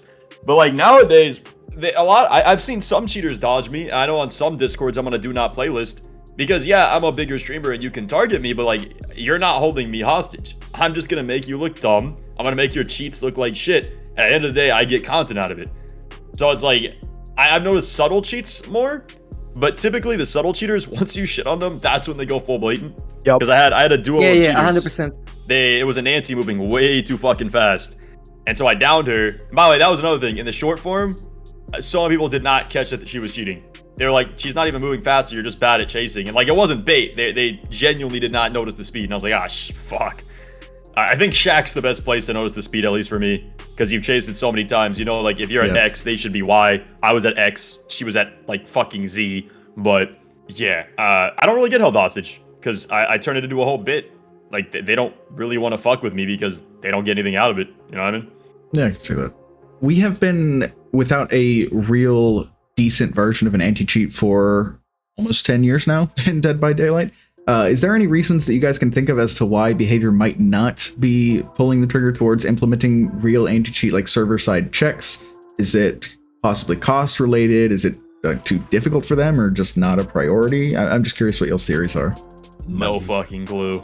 I would guess money, but like, I feel like the revenue should be enough. I really couldn't tell you. I think the game is too broken to hold a anti-cheat. If the game itself cannot like work normally, how are they gonna make sure that the anti-cheat system doesn't do like fake bans and stuff? Every single game I play that has a severe anti-cheat, like Valorant for example, or Call of Duty tried to do that but it fails, but like those are big budget games that have like Riot backing them behind. Behavior is still like, it's not a, in my opinion, it's still not a AAA. The game itself, the code of the game is still something 30 guys created on a garage on Canada, like back in 2016. So I don't think the game itself like has the capacity to, like I said, the best way, the game by itself breaks. What's the guarantee that it's not gonna break with an anti-cheat? Fair. A game made out of duct tape and super glue can't support real support, like security behind it. Yeah, you need solid foundation. Like on Valorant, it works. There's like they put, I don't know, an anti-cheat on your PC or something. It's like hardware Kernel level. thing. Kernel, yeah, exactly. And but I've almost never had a bug in Valorant. Never. Like maybe one, and it's just a visual stupid thing. In DBD, I've had maps where the walls didn't spawn and I could go outside. Yeah. It's like, I don't know. I think that's the main reason why the devs haven't done anything regarding that. And also, how do you, for example, do an anti-cheat based on speed? Do they have to run a check that this survivor has a haste perk? Because I think that would increase the load of the, like, if the game is constantly, I don't know how it works from a technical side, but like I think DBD has so many variables. How are they gonna do an anti-cheat that detects every single variable for every single, like, example? I don't know if you get what I mean.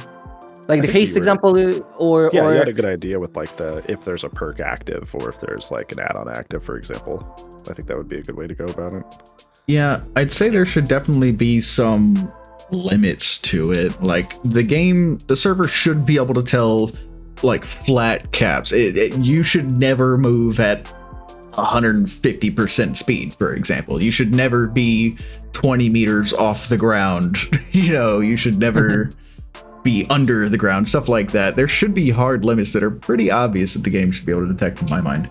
And on that whole duct tape and super glue front, I wonder why when they made this big jump to Unreal Engine 5, that was a pretty big leap for Dead by Daylight. That shook the game. That really stretched the super glue, and if it can handle something like that and it's come back relatively well, I'm wondering maybe it's not like if the game can handle going to Unreal Engine 5, maybe it could handle a better anti-cheat, maybe not a perfect one, but I really just hope they do. I mean, it sucks to say just hope, but I feel like that is something that would actually genuinely does hurt DBD, is the cheater aspect. It's like one of the things I'm thinking about all the time. I do like the 2v8 a lot, obviously.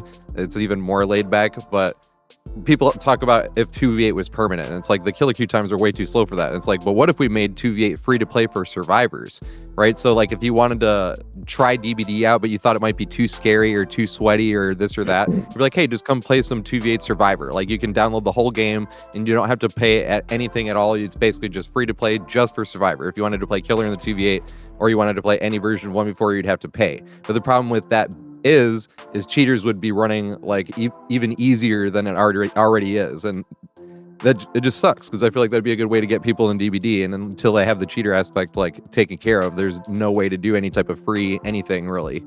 Yeah, the one thing that I did think was funny about the whole cheater thing is I was worried for a little bit that like the content I was making would push people away from the game, because obviously it's like, hey, there's cheaters. People will be like, I don't want to play now. I've had so many comments of people that either got the game because of what I was doing, or had quit the game for years and came back just to play Bubba to hunt down cheaters. I didn't think that was going to happen, but I think that's hilarious that there's just a group of people that I call Bubba anti-cheat employees going out there. Because like the cheaters were hunting down streamers for the longest time, and now it's like, at least me, like, it's not even a bit. I'm genuinely wanting to hunt them down. Like, I'm fiending for it. I don't know. I mean, I get why. That's funny, though. I can say watching your Bubba videos does motivate me to play Bubba some days. Sometimes I'll just be scrolling YouTube. Maybe I'll be playing Survivor in a match watching YouTube. And I'll see, like, one of your videos come up, and I'm like, yeah, I'll give Bubba a shot. I'll try it. It is the only time I can go back to like prime Call of Duty shit talk, in my opinion. Yeah. Because when I get a cheater, I be talking mad shit for sure. So. I mean, those are the ones that deserve it, right? Yup. All right. Did anybody have any other closing comments on cheating at all? Don't like it in game, don't like it IRL? Question mark. Yeah. Fair. True. Cheating in general is terrible. I think it's so sad because like so many people subtle cheat, which is the most like you need to go touch grass behavior that you can do. I think like every once in a while, if I get like a hatchet throwing ghost face or like somebody sliding around the ground at Mach speed but not holding me hostage, I'm like, oh, that was kind of funny. Like, oh, that was kind of neat. But like it's the people that like I faced one person that was they put themselves at 110 speed as survivor. And I caught them, and like you said, they often go mask off near the end, and they did. And they're like, it's only 10% speed. If you can't handle that, you're not even good at the game. I'm not even faster than you. That's crazy. Those are the ones. At least they admitted it. That's the thing I hate about Only cheating 10%. is I sit there sometimes when I play against survivors, and unless it's somebody I already know to be like, if I match obviously like Marcos or Ivan, but like I sit there and I'm like, are they actually really good? Did they predict me perfectly, or like are they cheating? That's a shitty thought, because I'd like to be like, damn, wow, like this random guy I've never heard of is like fucking insane at the game. That's sick. But oftentimes I'm like, are they cheating? Like, I wish I didn't have to have that thought. Yeah. 100%. It happened after I did the like video where I asked my community to send me like clips of cheating and stuff. I've had that so many times where I actually don't know because there is no replay system to check how they hold check spots and stuff, how they play. I had one user where I still don't know to this day if it's just a perfect player, because by RNG there are good players in DBD. It's not all cheaters, but I just don't know. And it like you said, it pisses me off. I genuinely don't know if that's a cheater or a good player. If you, the worst part is, I think the harmless cheaters are the losers that don't know how to play the game. But when a player knows how to play the game and they're also cheating, I think that's so hard to like detect.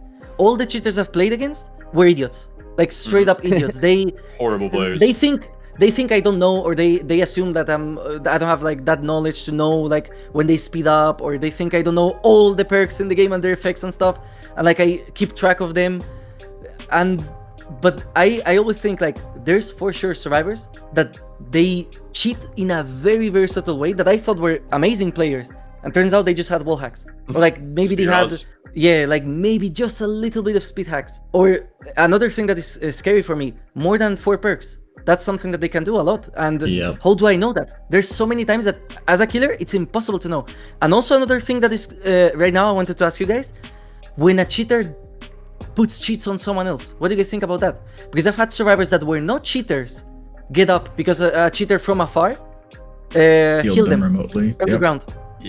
And as a killer, like that's on my on the like exposing cheater stuff, I've had players on my server like send me clips where they get up, and I've had on my matches survivors that think, oh, they're cheating, and just because I found like the actual cheater was stupid and they like went full in, I knew that okay, this player is innocent. How do I know that as a killer or as another survivor if I literally see an ace getting up like instantly? I think that's scarier even. Yeah, it's kind of like that old Dead Island dropping overpowered weapon, or Dark Souls 3 Dark Souls 2 dropping hacked weapons and getting people banned and stuff like that. I could record as a killer right now an ace getting up instantly. Like if I was a cheater, I see that my teammate goes down, I instantly get them back. And if I'm the killer and I'm recording that, and there's no more cheats on the match, there's nothing else on the match happening, the devs could actually ban I think that they could ban the user, because there's visual evidence that the ace got up. How do you prove that? They don't have I think replay. that's super dangerous. I think I don't know how the devs decide who to ban, because lately I haven't gotten feedback of any cheater at all, even though I've gotten against like blatant cheaters. But that is a thing that scares me for the health of the game. I mean, that could affect anybody. I mean, luckily people with bigger platforms are more or less, more resilient to it. Like that one creator that got falsely banned, what was it, a year or 2 ago? And then a bunch of people on Twitter like rose up and they were like, hey, it wasn't me kind of thing. But like normal people that aren't insane and don't make content on this game all the time, if they have 2,000 hours in this game, 1,000 hours, whatever, and they get banned because somebody else made them look like a cheater, and they can't, like, God knows you can't appeal something like that. You'll just get the same bot response over and over again. That's terrible. That's horrible. I think false positives, just like in like real criminal law in the real world, I think false positives are way worse than missing some cheaters. Guilty. Exactly. Yeah, I had a game where somebody was picking themselves up in basement, like numerous. Oh, they got off it was a weird thing. They were floating off the hook, and then later I thought there might have been another guy that cheated, and I couldn't tell. And I think to this day that guy framed the other person, because I looked back on a clip where I was in chase with them. No dramaturgy, no nothing. They just suddenly sped up 3 feet in chase, and it wasn't right off the gen. It was mid chase to reach the pallet before I chainsawed them. But they didn't do anything else the whole game. Like, I tried to down them to test if they would do like the infinite pickup. Nothing. I even asked an endgame chat, I was like, hey, did you guys see them picking them up through the wall? Because like when a cheater does it, you'll obviously see the aura of them healing someone from Atlantis. Nobody knew. I'm like, to this day, I have no idea if that girl was cheating and that guy just had like a weird server thing, or if he was cheating and he framed it. Like, I have no clue. Yeah, Dead by Daylight is definitely in a not enviable spot on multiple aspects. The balancing aspect, the cheating aspect. I don't know about you guys. It can make me worry about the game sometimes. I don't want to be one of those people that, you know, every time a patch releases, they're like, oh, this is it. Dead by Daylight's going to end. All the killers are going to quit. All the survivors are going to quit. But I think right now, with the way cheating is, how stressful everything is, how many people are just done with the game, I think a lot of people are just waiting for another ASIM to jump into and leave Dead by Daylight behind. Well, there is like one total thing you can do. I mean, it's just not a great answer, obviously, because as we were saying earlier, like you can't fault anyone for playing to win, and that being the most, especially because we're playing a game in general. Like you can't ever fault somebody for playing to win. But I feel like DBD is the most enjoyable when you don't give a shit at all. Yeah. Like that one thing that somebody, I don't know if it was odds, but somebody was had something where the people that bring the strongest builds are always the ones to give up first or DC. Yep, that's the odds and stuff effect. like that, and then.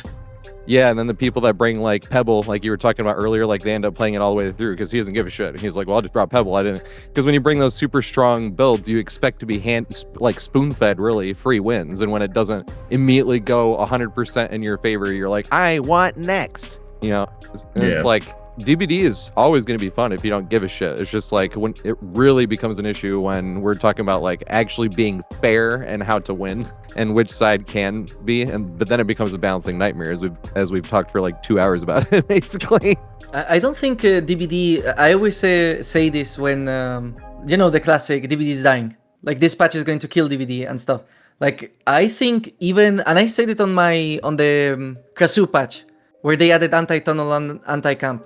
I even said that nothing is going to change because there is a, in my opinion, very big, quiet, like majority that they just play the game like 1 match, 2 matches, or they see, oh, Ghostface, cool, I'm gonna play Ghostface. Oh, they added 11 and Vecna, okay? And I think like because of licenses, because of cool new stuff, like there's a lot of casuals that they don't complain. Like obviously we are on like a high end of like statistics wise, like 1% or less. And also all of the people that watch our content are engaging with the game more than like what I call a true casual. Like I think if you comment on my videos, I don't consider you a true casual, in my opinion. Because you went ahead and searched for DBD. Like you wanted to learn, I guess. And I know there's like a gigantic majority of casuals that's what behavior, I guess, is catering to. Like that's the public that people say, oh, there's survivor sided, that they play on the TV on the salon on their PS4 because they got the game on PS Plus like ages ago, and they just play 1 match, they have fun, that's it, 0 complaints, and they will keep playing the game. And when the new killer comes out, like, oh, it's Jason, wow, that's cool, oh, it's Predator, I don't think the game will ever die, at least until there's like big licenses. There is no patch, in my opinion, that could kill the game unless the game is literally like broken, as in that you cannot play it. So like all those talks of like, oh, DBD is gonna die and stuff, I personally don't think it's gonna happen. Even with Texas Chainsaw Massacre, that game was cool, and I haven't played it, but I heard that it was very cool and stuff. It's limited by the Texas Chainsaw Massacre license. Same with Killer Clowns from Outer Space. Like DBD, it's so hard to compete with DBD right now. Because what other game allows you to play as Myers on Midwich against Nicolas Cage and like, you know, all those crazy examples? Or playing like a D&D spell as Alan Wake. Like, it's just DBD. So I don't think this game would... I think easily... I don't know if you guys saw the news of the devs saying that they have 10 more years planned or something like that. Really? Like they want the game to... Yeah, I think... I don't know if it was like an interview with the... Dave Richards, was it? I don't know. One of the like big devs of the game, they said they want this game to last 10 more years. And I think, generally, they could easily do it. There's still plenty of licenses. Terrifier, Predator. If they go into like anime, like with Kaneki, Jujutsu Kaisen, like there's so many stuff that they could license still. And the casuals are gonna eat it. I'm telling you, if they add Chainsaw Man or Jujutsu Kaisen on this game, that's going to give a lot of players. So that would be so great. You guys heard it here first, by the way. Mint confirmed that we're getting Jason and Predator. So oh no, I don't know. I wish. No, I'd love Dead by Daylight to go on for another 10 years. I love this game. I like to believe we all do in some way or another because we've put so many hours into it. But it definitely feels rough for a lot of people. My advice, you guys might have different advice, of course, but my advice is to take the devs' advice. Take a break. Stop playing Dead by Daylight for a month, 2 months. Stop playing Dead by Daylight for 6 months. It doesn't matter. If it's frustrating, stop playing it, man. There are so many good games out there to play. That's a Or even problem with movies to gaming in watch. general. There's so many players that League of Legends is a great example. It's like, oh my god, this match was so miserable, so miserable. I hate this game. Queue up. Like Yeah. that's a problem with a lot The of salt games. farm. Yeah, And you I just always make yourself like more angry. exactly like rage queuing. I think it's called on Valorant. Rage I queuing. Yep. yeah. Luckily, as a gamer, I never had that issue. If a game makes you miserable, there's no point in playing it. So I always like say this advice to people that like get extremely pissed on my comments or on like anywhere else. If you're not earning money with that game, like by playing that game, you don't have no tie. It's not your job to play it, so just leave. Like that best. A lot of people throw like a trash at Matthew for saying that, but that's like the most based thing I've heard developers say ever. Yeah, I mean, Yeah. hey, FOMO is a cruel mistress, I will say. But Dead by Daylight does have less FOMO than a lot of big games now, so that is another prop to them. While I'm on the topic of props to behavior, I just want to point this out. The fact that they reworked Michael Myers when they must have known that the license wasn't getting renewed is giant props to them. It's not everybody's favorite rework. I know there's a lot of drama with the dash slap and everything, but the fact that they wanted to put him in a better place before he left the fog is massive props to behavior. And I don't think people give them enough credit for smaller things they do for the game like that. Yeah, because they Yeah, I weren't going to agree see on any that. financial gain from it whatsoever. Yeah, it was just like a sign of respect to their first licensed killer before he left the fog. And I always believe in positive reinforcement. I think even if a company or a person does a ton of terrible things, you don't need to forgive those things, but you need to give them props when they do something right. You know, like you have to encourage the behavior you want. And I really wish more people would have kind of stepped away from the negativity and given behavior props for doing what they could before they lost arguably our most important license ever.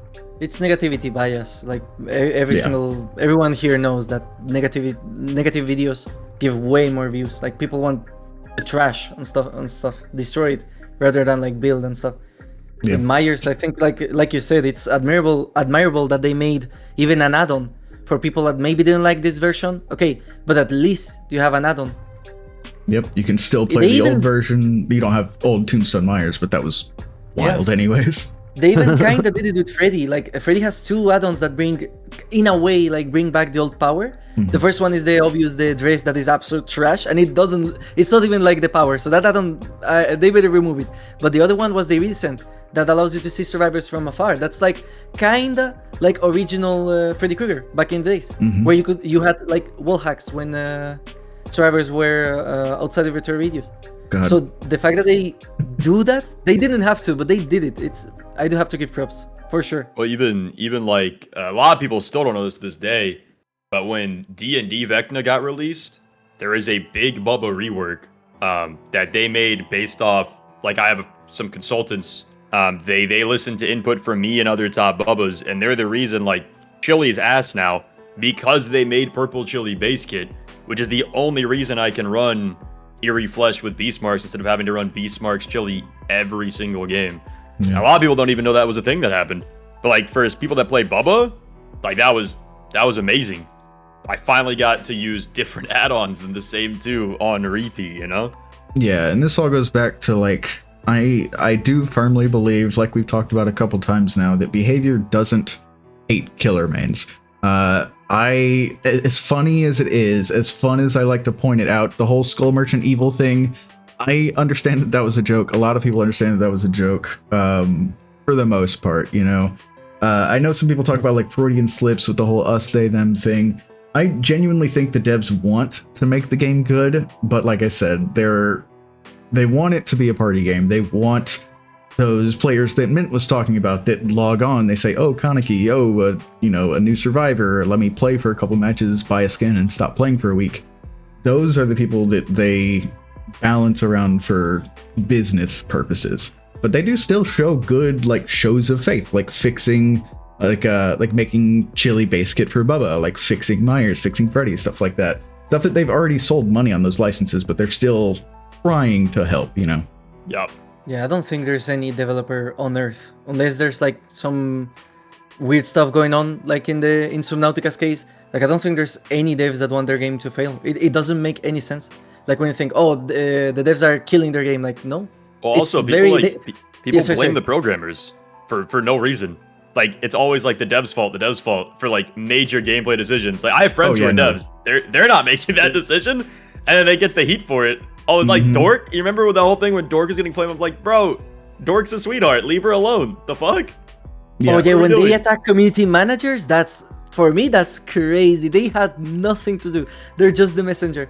I And had people somebody still, saying like, that attack them. recently. Yeah, exactly. I had somebody saying that recently to me. They were like, the game would be way better without, I forget who exactly they said, like maybe Mandy or something. And I told them flat out, I've held this stance for a long time. It's not the developers that make these changes that you guys hate. It's not the community managers that are whispering in some executive's ear. It's most likely a small group of people making balance changes, like balance change decisions, and then everybody else, it's a job. They have to do that, you know? They confirmed on the Ask Me Anything that they did with the Grimoire that they don't go forward with the power unless the stakeholders like allow it. So, like, if I am sure there's many powers that maybe they were fun or I don't know. Like, there is the higher ups. I cannot say obviously Exactly. like I cannot be on my videos like, oh, I hate the higher ups, I hate the core pursuits, whatever. But like that's also true. Like at least for community managers, leave them alone. Like I have no idea why people attack them so much when they had zero input on balancing. Our team, you know how many times players say, of course the devs are creating skins instead of balancing the game. Buddy, that's two departments. That's completely different. The people that created Mina are not the same that are balancing your perks. Like, why people don't understand that when it's so simple to get? Those are looking I for a don't reason. know. Is the honest answer. They're just looking for a reason. They Also, don't People think like to anything. hate. It's a lot easier. Yeah, we've also talked positively about behavior for about 10 minutes now, so I hope y'all are ready for all the comments saying how we're bought out by behavior. I hope you're ready. For shills. We're all shills. Now behavior has done a lot of great things, but like I said, that doesn't make it incorrect that the game is not in a very great spot balance wise. Two things can be true at once. Yeah, it's like you should be very harshly critical on the things that deserve harsh criticism, but that doesn't mean like everything they do is like, oh, not this again. Look, you know, yeah. it's like Well, dude, it's also like people with the creator program thing, because obviously, like, I know I'm in it, I know Mint's in it, I think Headache's in it too. Tater, are you also in it? We're all in it? Yep. I think. Yeah. I would say Tater should. Well, it's be, like, 'cause dude, you're not people educated are as I far like- as I applied am. very recently. People are like talking about like, oh, they only let DBD bootlickers in. I'm like, bro, Scott and I are in there. I've talked mad shit. I was on the front page of Twitch on my birthday during pallet density talking shit. Because I was like, the game's gonna die if we let this update through. I was like, we can't have this. And like, obviously Scott talks shit too. So it's like, I don't know, I feel like people don't know what they're talking about. Because it's like, we all have talked mad shit. Tater has talked mad shit, you know? So it's like, Yeah, I I'll don't know. hold It's my just, tongue. People It's look just for strange. ways to confirm their thoughts. It's just in human nature. They want to affirm what they believe in. That's how politics work, you know. There's That's a why lot of I'm an alpha similarities. There you go. Oh God, Andrew Tater. oh God, no. But yeah, a lot of people have a hard time seeing plainly through decisions. That's a weird way to put it. A lot of people have a hard time putting away biases and looking at the game as a whole. Like, yes, the balancing that they've been doing recently isn't great for killers. There are very few people outside of comment sections that will argue that. However, that doesn't necessarily mean that they hate killer players. It means that somebody in some office getting paid probably way too much money is making decisions for business reasons, you know? It doesn't mean the developers are evil people. It means that the game's moving in a different direction than we would want. Yeah. Could I add one thing regarding the like shilling stuff? Yeah, of Like course. that I think completely shuts it down. Even with Scott John, I think like haters can argue that he never did like a video like straight up insulting the devs. I guess I've never seen Yeah. like personal insults, but I think the biggest or the craziest case for me is Pixel Bush, because he's on the creator program, and he literally made a video talking about like politics, like regarding the Stranger Things stuff, that he would outright refuse to promote that chapter. He doesn't like that behavior, like partnered with, like, in his words, Zionists and stuff, like Netanyahu things. And he's in the creator program. How much more liberty can you give? Because I think, like, with other like, if we had to be shields for real, Pixel Bush wouldn't be on the creator program at all. It doesn't benefit them that he's not promoting the new chapter. He even asked, I don't know if I can say this like publicly, he intentionally asked the devs, like he said, I'm not gonna cover any of the Stranger Things stuff, don't send me the keys for this. If you do, I'm gonna like donate to a charity and stuff, or at least change him to a different DLC. And the devs agreed fully, like there was absolutely no problem. So they are much more lax compared to what like people think on YouTube comments and like Twitter, that they are like here with a whip, like, oh, make a positive video, don't talk about this. That's not true at all. They are the most lax developers I've ever, like, at least by myself, met ever. I can't go into detail, but I know all of us in this call who are in the Discord, like, the devs are trying their best. They really do. They're like, we have Jan's on all hours of the day. They're responding to our questions, even if it's something as dumb as we forgot to read a sentence in an email after hours, when they're off work on a weekend, 3 a.m. Like Jan, Kate, all of them are genuinely trying to do their best to help like the game go better. And it's been kind of cool to see that side of it.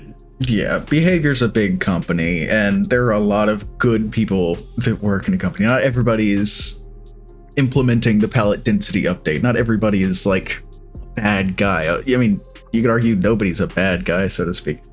Are you was there something about donating revenue to charity for this video or something like that? Or is that I forget what it was. Was that a different video I'm in? No, that's this one. It's not this video specifically, although whatever part of the revenue split y'all don't want, I can donate that too, of course. My membership program, I donate all of the money from my membership program, plus some, actually. I think I've been donating like 500% of what I get from my membership program, but I donate it to shelters. I sponsor animals monthly. Fuck yeah, dude. That's pretty cool. All right, so yeah, that was it for all the topics I had for us to talk about. Thank you so much for joining me, everybody. Before we close things up, I wanted to give you all a short opportunity to say your goodbyes, say anything that you want the people to know. I guess we'll start with you, Bran. Thank you for joining. Is there anything you wanted to say to the people? Thank you so much for watching, everybody, here today. We are joined by an excellent group of people. I have watched all of them. Some of them, especially Mint, I watched way before I even started doing content myself. So I can personally vouch that Epidemi, super fun, awesome streamer. I really love their TikTok Shorts content, especially Mint makes really nice videos, especially when I can't sleep or I am cooking a very long meal. It's very good to hear about their very fun facts and stuff that they find. And there is not a better person to teach you the game of Dead by Daylight from the survivor perspective than Mr. Taterhead, and I'm not exaggerating. So those are the boys. I can vouch for them inside and out. And yeah, I'll hand it over to Epi. Inside. Absolutely. Epi, do you have anything you want to say? I mean, not too much. I think Headache covered a lot of that. I was just really happy to be here. It's a fun video. I think a lot of people have this like weird misconception where it's like content creators either have their own cliques or like don't fuck with other people. I saw your DM and I was like, yeah, that sounds cool. Fuck it, let's run it. You know what I mean? Also, so sorry that you're gonna have to, if you bleep out words, have fun with that. No. Last time I was doing my aughts video, I bleeped out my words with the sound of generator completions and everybody loved it, so I'll just do that again. Yeah, fuckity fuck. Love you guys though. Yeah, hopefully you guys have an amazing day. I gotta make some food because I haven't eaten yet today. I'm gonna be honest. And I have a dozen eggs at minimum calling my name. So makes sense. Thank you. Mint, did you have anything you wanted to say? Well, thank you for the invitation to like yap about DBD, which is something that obviously I enjoy. And like Grant said, it's really cool. I never expected actually to be in like a call with all of you guys. Like it's, I don't know, it's a very like different types of content in my opinion mixed into one. We have a Xenomorph main. I used to watch like Brand way back. Like, I used to sometimes comment on the videos because I thought the videos he did were like very something that the community needed more. Epidemi as well. I've seen obviously the anti-cheat stuff, so it's really cool to have you here. And another like number one, I don't know if you said number one, like Baba main in the world. So there's like two number ones in this call. And I would say a number one like Survivor too with the Taterhead, because holy, the effort on those videos is insane. Like it's crazy to have like 10-hour videos of Ormond, I think, which is absolutely crazy.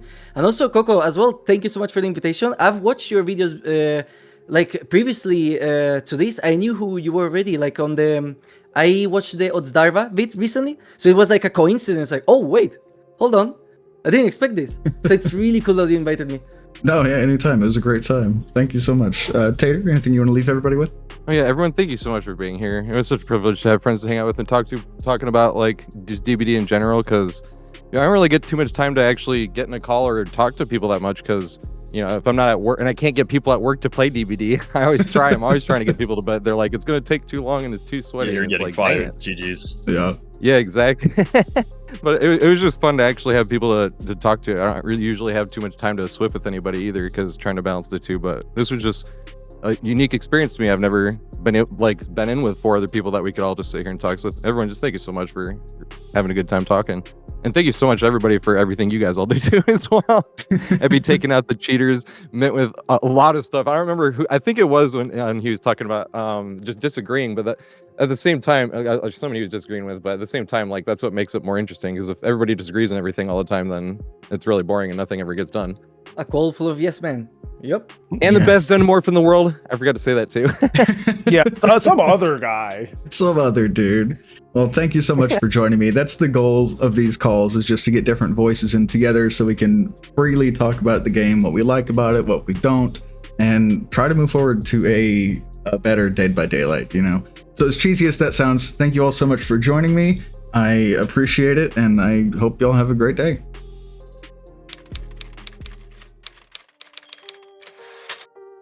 That was a lot, so I'm going to keep this brief. Thank you all so much for hanging out with us. This video was a lot to make, and the second episode in a series that I would love to continue. I feel like true open dialogue is our best path forward, with how contentious this game has become. If you have any creators that you'd like to see on a future episode, please let me know. As well, if you're a creator and you'd like to sit down with me and other voices in the community, please reach out. I want to get as many different voices and opinions as possible together to work on this game that we all love. If you want to stick around the channel for more content like this, feel free to subscribe so you can catch my future episodes. As I always do, I want to take a second here at the end of my video to thank my amazing channel members. When I started my membership program, I wanted to do something different with the income. I decided that I would donate 100% of all my membership income to my local animal shelters, a decision that we've kept up with for about half a year now. So far, we've donated over $1,000 to my local shelters, an insane number with much more to come. Please help me in thanking our channel members in the comments for all the love that they help spread. If you want to join them and help an animal find their forever home, you can do so for as little as $2 a month. And I want to give a special shout out to our insane gigabytes who donate a crazy $10 a month to help out. Crazy Creeper, Kelnak, In Cairo, Ruby Was Taken, and Gator. All of you are amazing, and thank you so much for helping me help them. But that's all I have. As always, thank you for watching. I hope you enjoyed, and I'll see you around.